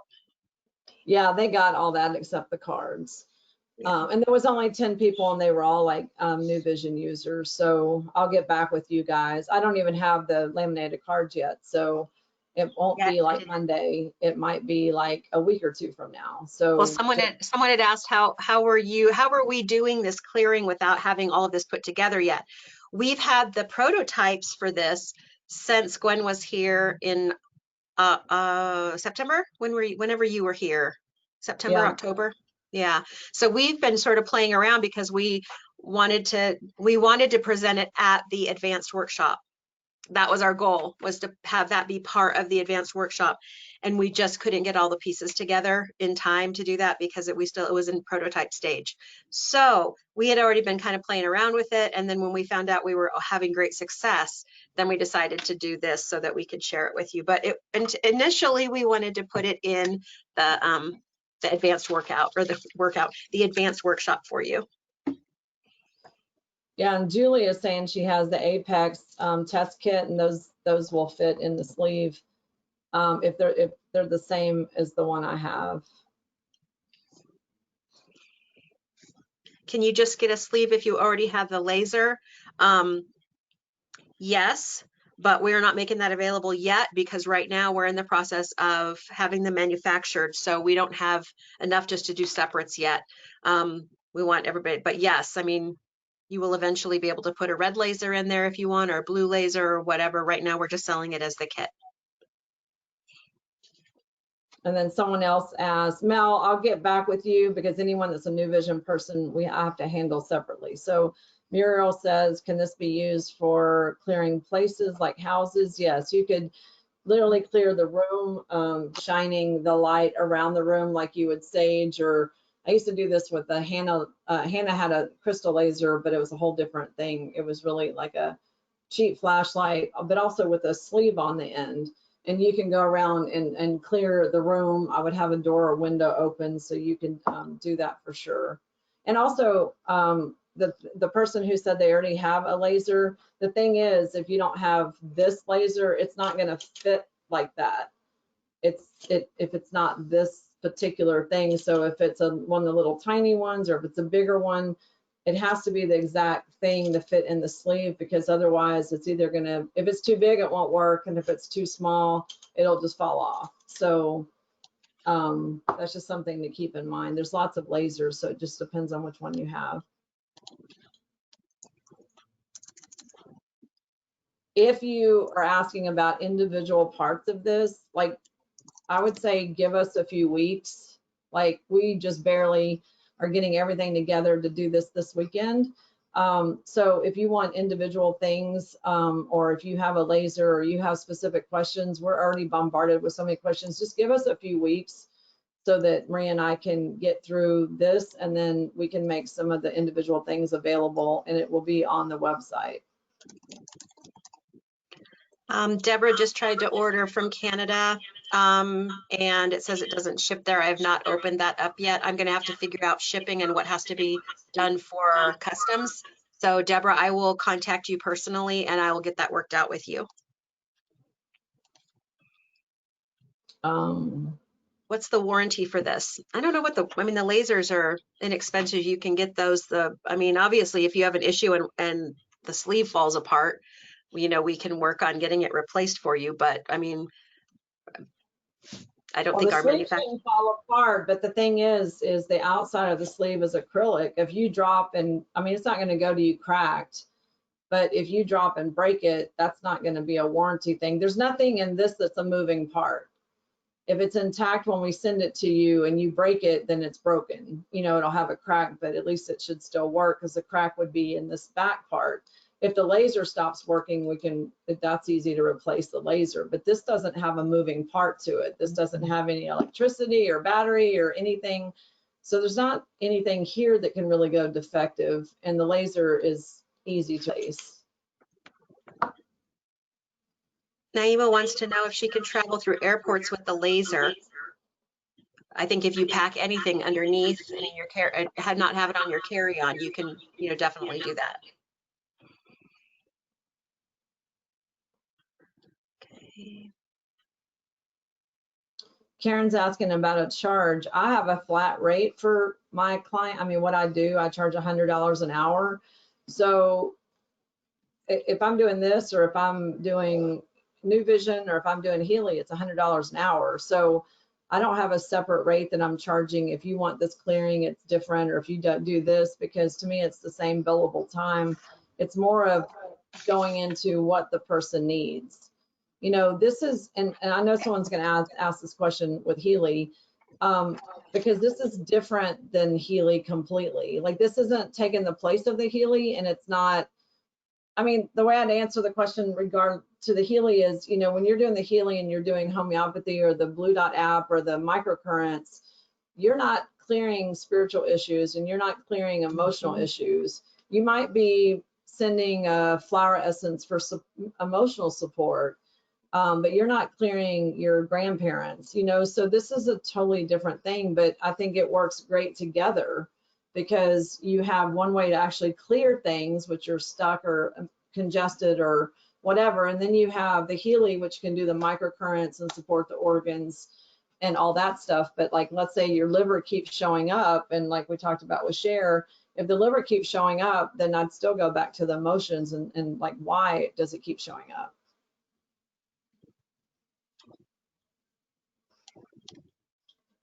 Okay, so I am in the middle of, you want to mute your computer, Gwen, or mute Yeah. you?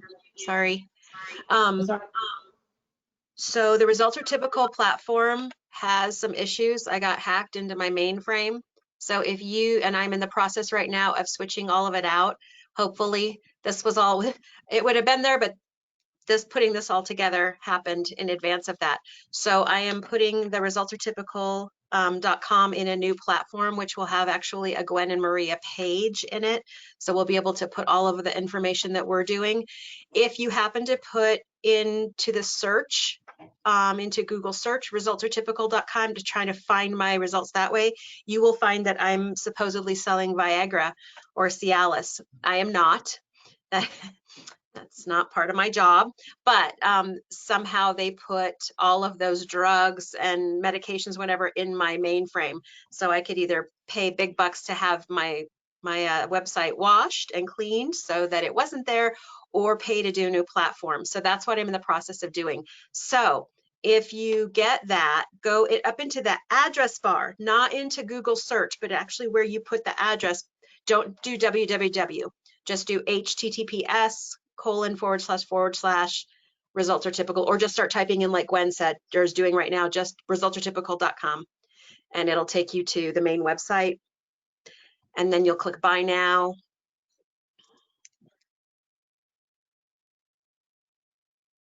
And then you'll hit the shopping cart. And then click on our picture. And then there you go. So that's where it's at. So if you get a Viagra thing, it's my website, but I have the perfect domain name for them. Results are typical. So they obviously, they targeted me, unfortunately. So I'm in the process of making a new website. It'll all be converted over. There isn't any risk or anything. They just have embedded pieces of information in my hard frame, or my whatever that is, whatever that terminology is, so that sometimes it links over to their Viagra site. So, but that's not me. So I want to answer Naima's question, because she's asked part of it again. If I was going to clear an airport or a thing that I'm traveling, I don't know that I would do it on the plane because they're probably going to say something. I also wouldn't do it in the airport because they're going to think you're a suspicious person. If I was going to clear an airport or clear a building, I would do it on a picture, or I would do it, you know, before I go there or get there or whatever. I would not bring out the laser as far as that goes, like as far as traveling. And I don't know what the rules are of having a laser on board, you know, on your carry-on. I'm sure if you put it in your regular suitcase, it wouldn't matter. But as far as going into customs into another country, if it's in your check bag, I don't see why that's a problem. But I mean, I don't know how we would know that. I've never tried to travel with a laser on an airplane, so I don't know if there's a rule about having a laser. I would not put carry-on though, just because they're so like, what is it? You know, never seen one of these before. I remember one time I had a Raymond Grace pendulum that was made out of a shotgun bullet. And I had just bought several of them. They were on my carry-on and they were like, yeah, no, we're taking those from you. Even though it had a metal string on it, on a bullet, they're like, nope, you can't have that. So if it's weird, they're just likely to say, we don't know what it is. So if you put it in your check bag, but as far as customs goes, I mean, if it looks like an office supply, I mean, it's a laser. So like it can be a laser pointer for a presentation or, you know, whatever. If you just say laser pointer, and they're going to have no idea what the sleeve is. It's an acrylic thing. I wouldn't think twice about taking it somewhere else, but I wouldn't take it on the plane, nor would I pull it out at the airport. Because if they see you doing that, they're going to think you're doing something weird. They're just going to be suspicious. Yeah, and I can't find the little pointer lasers anymore. They used to have them in the impulse buy sections at Walmart. And so I think because people were doing sports players, they were lasering into their eyes. They were lasering up at, you know, airports. So I think they've made them so they're very hard to get. So, you know, these were ordering obviously in bulk through a company, but you can't just buy them. You can get them on Amazon though. You can, that's where we found our supplier. If you did place an order and you got to the shopping and you saw us and you saw the green laser, you're not buying Viagra. I'm sorry that I didn't clarify that. If you type it in and it takes you to a site that says I'm selling Viagra, re-enter it so that you don't have the www, and then that will take you to the back end. But people are worried now that they're buying Viagra. No, you're not buying No, Viagra. it's just when they go to the search bar and instead of going to the URL, you're going to search because someone has that tag name, results are typical for Viagra. We're talking about two totally different things here. The URL is resultsaretypical.com, but if you search for results are typical in Google search, someone else has that tag that you're going to find because they're higher on the list or they're doing some kind of paid advertising thing. So Karen wants to know about getting permission from people. I always do. I get permission when I'm working on somebody. And usually I don't have time to just randomly work on people. People are usually calling me. And so I don't have to worry about permission. So when Catherine's saying she's having a problem accessing the website, I'm going to do it again, just so that there's no question. What I do not want you guys to do not do this. Do not go here and type in results are typical. Do not do this. Okay, do not. What I'm doing is going up to the top bar, which you can see, and typing in resultsaretypical.com. And if you do that, you will go to Maria's website. Do not do a search, type in the website you want to go to, resultsaretypical.com. It'll only be like that for another 4 or 5 days, and then I'll have everything ready to upload.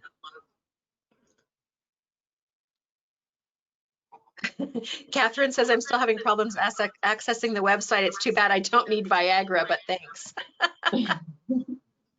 And then Angela has a question about clearing spots in the breast with the laser. I want you guys to get out of the body parts, clear the charts, because your breasts are related to an emotional issue, and I can go deep. Well, we've already taken a deep dive into that under the class under German New Medicine. So don't focus on the body part, focus on the 4 charts, because the charts are related to the emotions of why you have a spot in the breast. Catherine, I just put a link in the chat for you to go to get to the actual shopping cart page. See if you can copy and paste that or click on it. I did put that earlier in the chat for everybody, but I don't know if everybody's accessing the chart or the chat box, but I'll put it in again. And Alicia's asking about the sacred space. You can just send me an email if you want it's a rose and frankincense by Findhorn. And it smells really yummy too. I like the smell of it, even as like a fragrance. Does the kit come with charts? Yes, it comes with the charts. So you get everything that we worked with here, except for our own personal things. Like it doesn't come with, you know, colored transparencies. It doesn't come with stones other than selenite. It doesn't come with any of the homeopathics that Gwen was using or showing. It doesn't come with that sacred space. But you do get, in fact, let me just show you what you get, and that'll clear that up. You're gonna have to put back on your video, I think. Oh, and I'm just going to show it here, I think. I'm just going to, so you'll get the sleeve and the laser. Wait, with I the can't key. see you. Oh, you can't see me? No. Can you see me now? It says I'm on there. Okay, maybe. Can people see Maria? Yeah, Okay. I can see you. Okay. Okay. So you get the sleeve, okay, and the laser, okay, and it comes with the keys so that you can turn it off so that when you're, you know, shining it, it doesn't go off in your case. It already comes with 1 battery inside. When you get it, the battery will be upside down. So you'll have to take the back part off, and it'll come with the flat side up. What you need to do is turn the battery around and put the knob in. So it's like that. So that's, if you get your laser and you're like, oh, it doesn't work, the battery, they send them that way. The battery is in upside down. And then, so you've got the key. You will come with the charger that just flips out, and then you put your battery in there and recharge it. I have to say that the battery on this does not last a long time.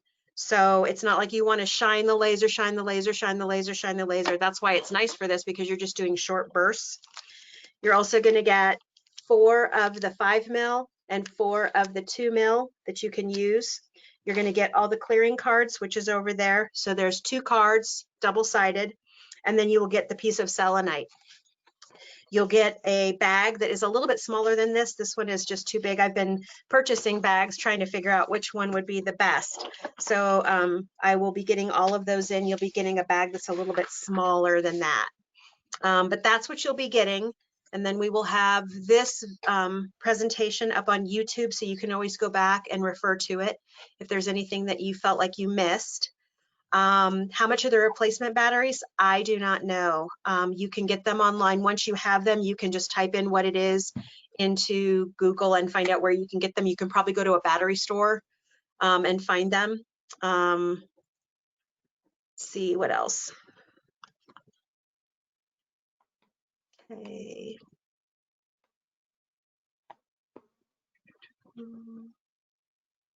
I can see her, but I don't have access to chat. Okay, so when you're over, actually, Gwen, if you would go to back to the PowerPoint. Oh, you don't have it in there, do you? The last page? No, but I had it up on the screen. Are you talking about the website? Yeah, if you could put Well, it's up here right now. Yeah, it's just really small. I can go grab the other PowerPoint if that helps. No, actually, if I can, let's see if I can share. Show screen, change presenter. I'll change the presenter to you. There we go, I just did it. Okay, so here is, can you see that screen now, Gwen? Yes. Okay, so there is, let me put this bigger so that you can see it even bigger. So if you want to, you can just copy and paste that. Oops. There you go. So here, instead of putting the www in, you put just results are typical. Because if I just click on this right now, it'll take me to that site. Okay, I'm looking at chat. Does anybody else have questions?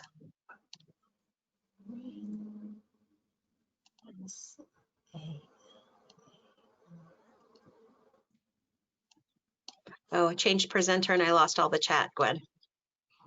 Oh, okay. So, I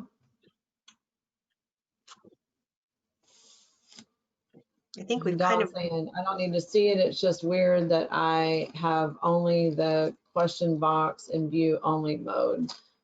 Yeah, you guys can't see each other's chats. You can only see if we respond to you specifically, I think. So you guys don't have a chat like that's on like Zoom. So this is different. We get to see your questions, but you guys don't get to see each other's questions. And someone's saying what battery? It comes with a rechargeable battery, and that's what we've shown several times now. let me unscrew this one and see if I can.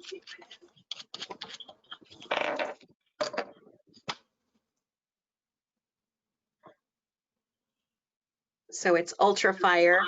It's much bigger than a AA. So, and then it is 18650, 4200. I don't know what MAH stands for.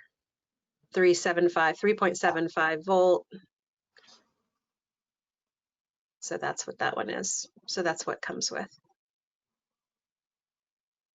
Hopefully that helps. Noni had a good question. I think it's more of a statement than a question, but she asked about using the ohms numbers with the laser, and I think that that's an excellent idea, but I still think it kind of goes back to maybe having some transparencies, or like Maria just wrote on a Ziploc baggie. If you have a Ziploc baggie, you could just write the ohms numbers with a black Sharpie on the baggie and then shine the light through it, because it's also like what I was saying, I would call that an injection. It's kind of like injecting that number into that body part. So in Cher's case with the hernia, she has had some amazing results. In recovery, she said when she got here, she could shine the number through the baggie into the hernia area with the ohms number. And I do think that that's a great idea. I mean, that's why we wanted you to think outside the box. We didn't think of that idea, or maybe Maria did. But I have, but Angela said it earlier in the chat too. So people are thinking outside the box. So that's awesome. Yeah, so don't, and also you don't have to ask us if it's okay. We want you to just do things outside the box. Try it and see if it works. It's not going to hurt anything. It either doesn't help, but it's not going to hurt somebody. The only no is don't shine it at the eyes. Right. Okay. You can use one Q-tip, or you can use a cotton ball, or you can use a cosmetic pad or something cotton. You know, so it can be any form of cotton that you can put like in I would do it in a baggie, and Maria said you can do it directly on the laminated charts and then sterilize the chart afterwards. This is too easy. Yeah, it is. If you want to get some more vials, you would just type in to Amazon 5 ml glass vials, 2 ml glass vials. And then down here, now you just scroll through. Mm-hmm. And it'll show you all of them. Well, not right here, but I do have some that are metal. Cher just asked if you use metal, and it doesn't, I don't think it matters between plastic or metal inside the sleeve, because it's not actually touching anything that would be bad. But you can get these little ones down at the bottom that have the plastic lids if you, but I would suggest definitely the wide mouth, because if you get the kind that I bought that's real skinny, it's hard to get stuff in there. Mm-hmm. Like here's a teeny one, 24. This has got the black top, but 1 mil. So those are teeny. Those are kind of like the ones I have. Maria, will you go to the other view of those showing does one of them show the mouth of the bottle, the jar, the whatever, showing that it's Because sometimes, like when I bought these that I have right here, I didn't know they had a tiny mouth until I got them because I didn't think to go look. But does any of, see, that has a view that you can see, it's like a bigger view, but you see the one I have, this is super tiny and very hard to get. I did get some salve in there, but you don't want, I wouldn't get too many of these unless you're going to put water in them.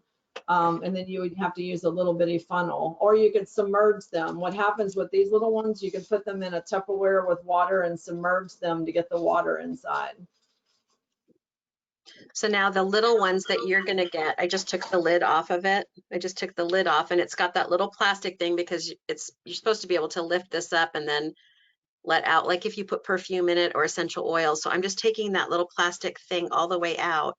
Now this is probably very similar in size to Gwen's, but I think it's even a little bit wider maybe. I think it has a wider top, like this is the one I have. I think this one's a little skinnier and longer too. Yep. Yeah, so it does look like it's bigger, but I was able to put, you know, the selenite little shards in there with no problem. Yeah, that's better, the one you And then if have. you're worried about the metal, the ones you're getting, you have the little plastic top on here. So, and that holds any liquid or anything in. So if you're worried about the metal, then you would just drop this down in your, just drop this down in your sleeve, and then you could shine it through from there. Okay. Did you I worry can't see the about? questions. No.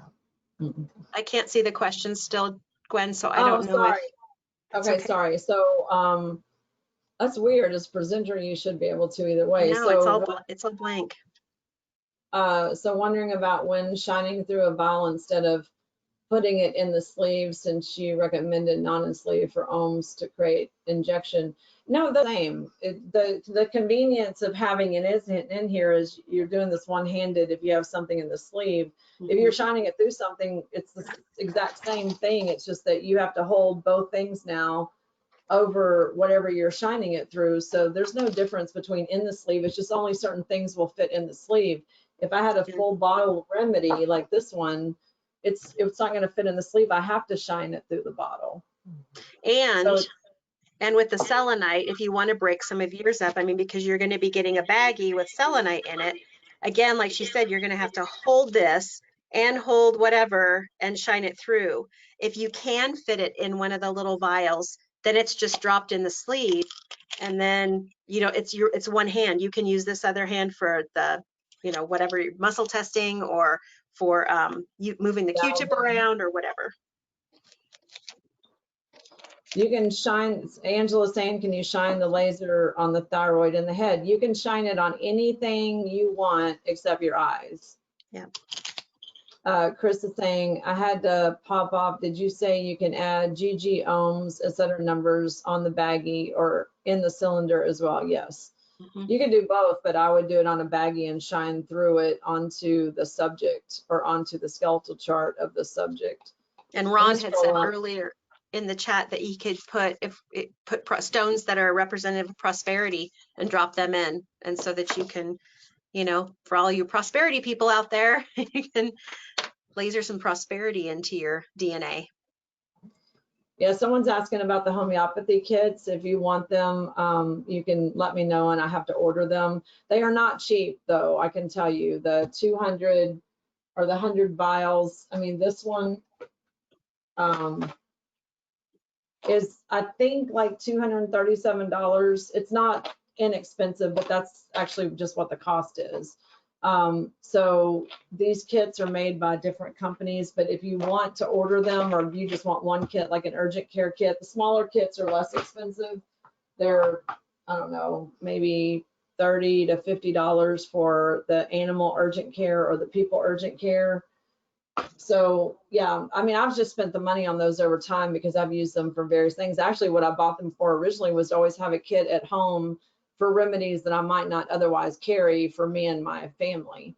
So that's what they're used for. They're not really sample kits. They're remedy kits that you take. Mel saying, can you take out the can you type out that battery info? My laser purchase when you first sold them has a plain battery with no info on it. I don't know that that's a good idea, Mel, because I don't know that it's the exact same battery. Because Maria ordered these and this is a different batch of lasers, so I don't want you to buy a battery that's the wrong battery. Rick Ulmer knows the question that you're asking, but if your battery's rechargeable and working, I don't know that. Well, anyway, you can send me a separate email. Noni's saying, how often are you finding effective to clear yourself? That question is going to keep coming up, I think, but I think it just depends on you. Also, do you have ongoing drama and trauma? If you're clearing ancestral grandparent stuff and dead grandparents, that's not going to change. They're gone. You know, they can't really still affect you really if you've cleared them. But if it's your husband, your kids, your stepkids, you know, whatever, and you have ongoing drama with them, then just check yourself. Check, do you need to clear or not? Just get a yes or no. Yeah.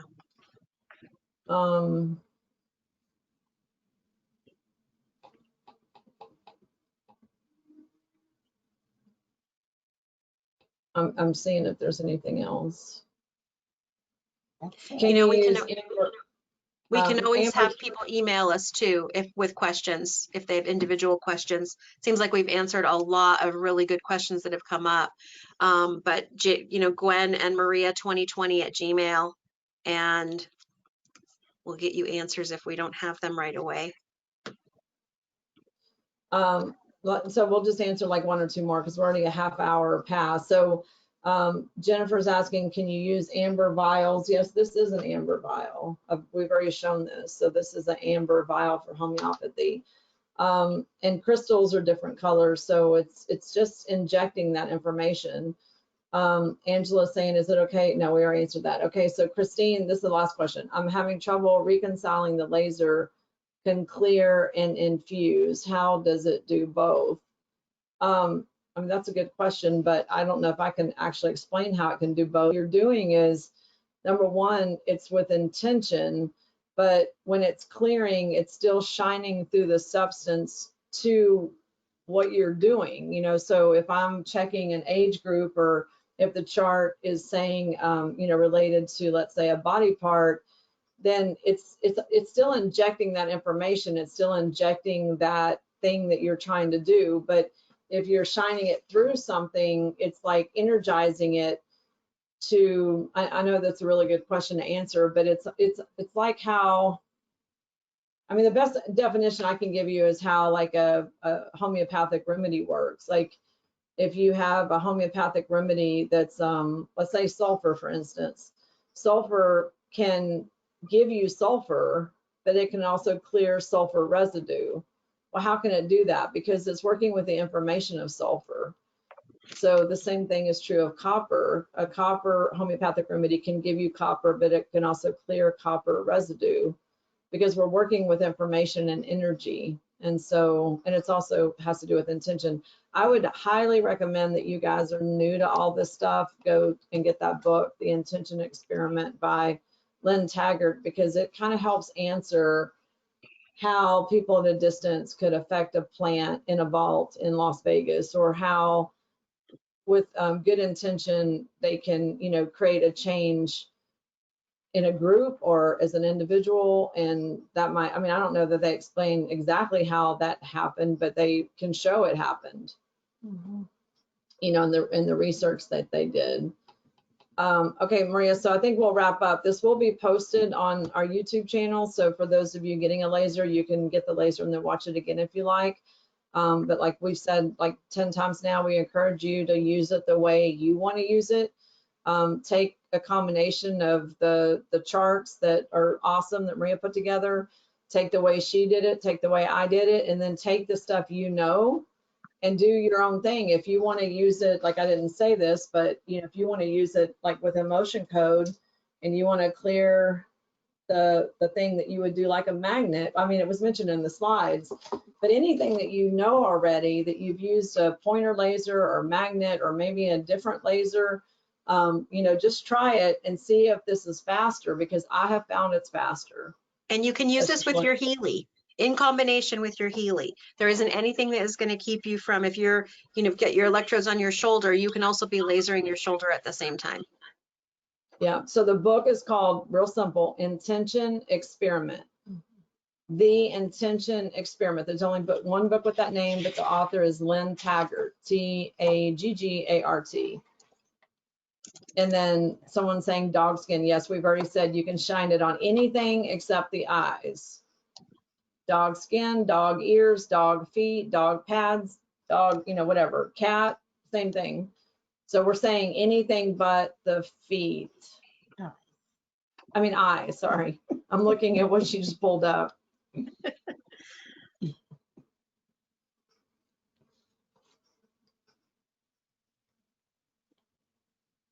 All righty. Well, we're Hey. glad to spend another Saturday with you guys, and now we get a break until like February. If you've ordered, I'll be in touch on when you can expect a laser. You will also be sent, because I will have to put some insurance on it, you'll also be sent a tracking so that you can find it, so that we don't lose them. Our next big thing is an animal workshop with a couple of amazing people here in Colorado that are going to be doing stuff with the Healy and nutrition. And one gal is a equine therapist, and she's been using the Healy with her horses and helping people out of emotional trauma. So that is our next big thing coming up. We're going to be starting to work with them on securing PowerPoints and helping them, and then coming to all of you because of now the new animal Healy subscription. A lot of people want to get it. They don't know how to use it. So both of them have already purchased it, started looking through on how they're going to start adapting their Healy experience with their animals, both nutritionally and energetically as far as emotion, and start utilizing that subscription. So that's our next big thing. We're looking at the tail end of February for that. So be thinking on that. If you haven't ordered an animal subscription and you don't need to be activated, I guess we don't need to be activated now till the end of March. So you could even wait and see if you want to get the animal subscription after you do that seminar. They haven't set a price. I have no clue what that looks like, but we will definitely get information out to you as soon as we have that. All right. Well, thanks everybody, and thanks to Cher for being our live Yes. client today. Thank you, everybody. All right. You So I'm guys going to go ahead. Go Okay, ahead. have a great rest of your weekend, and email us if you have any questions, gwenandmaria2020@gmail.com. All right. Thank you. Bye, Thank you, everybody. Mwah, Mwah, mwah. This was fabulous.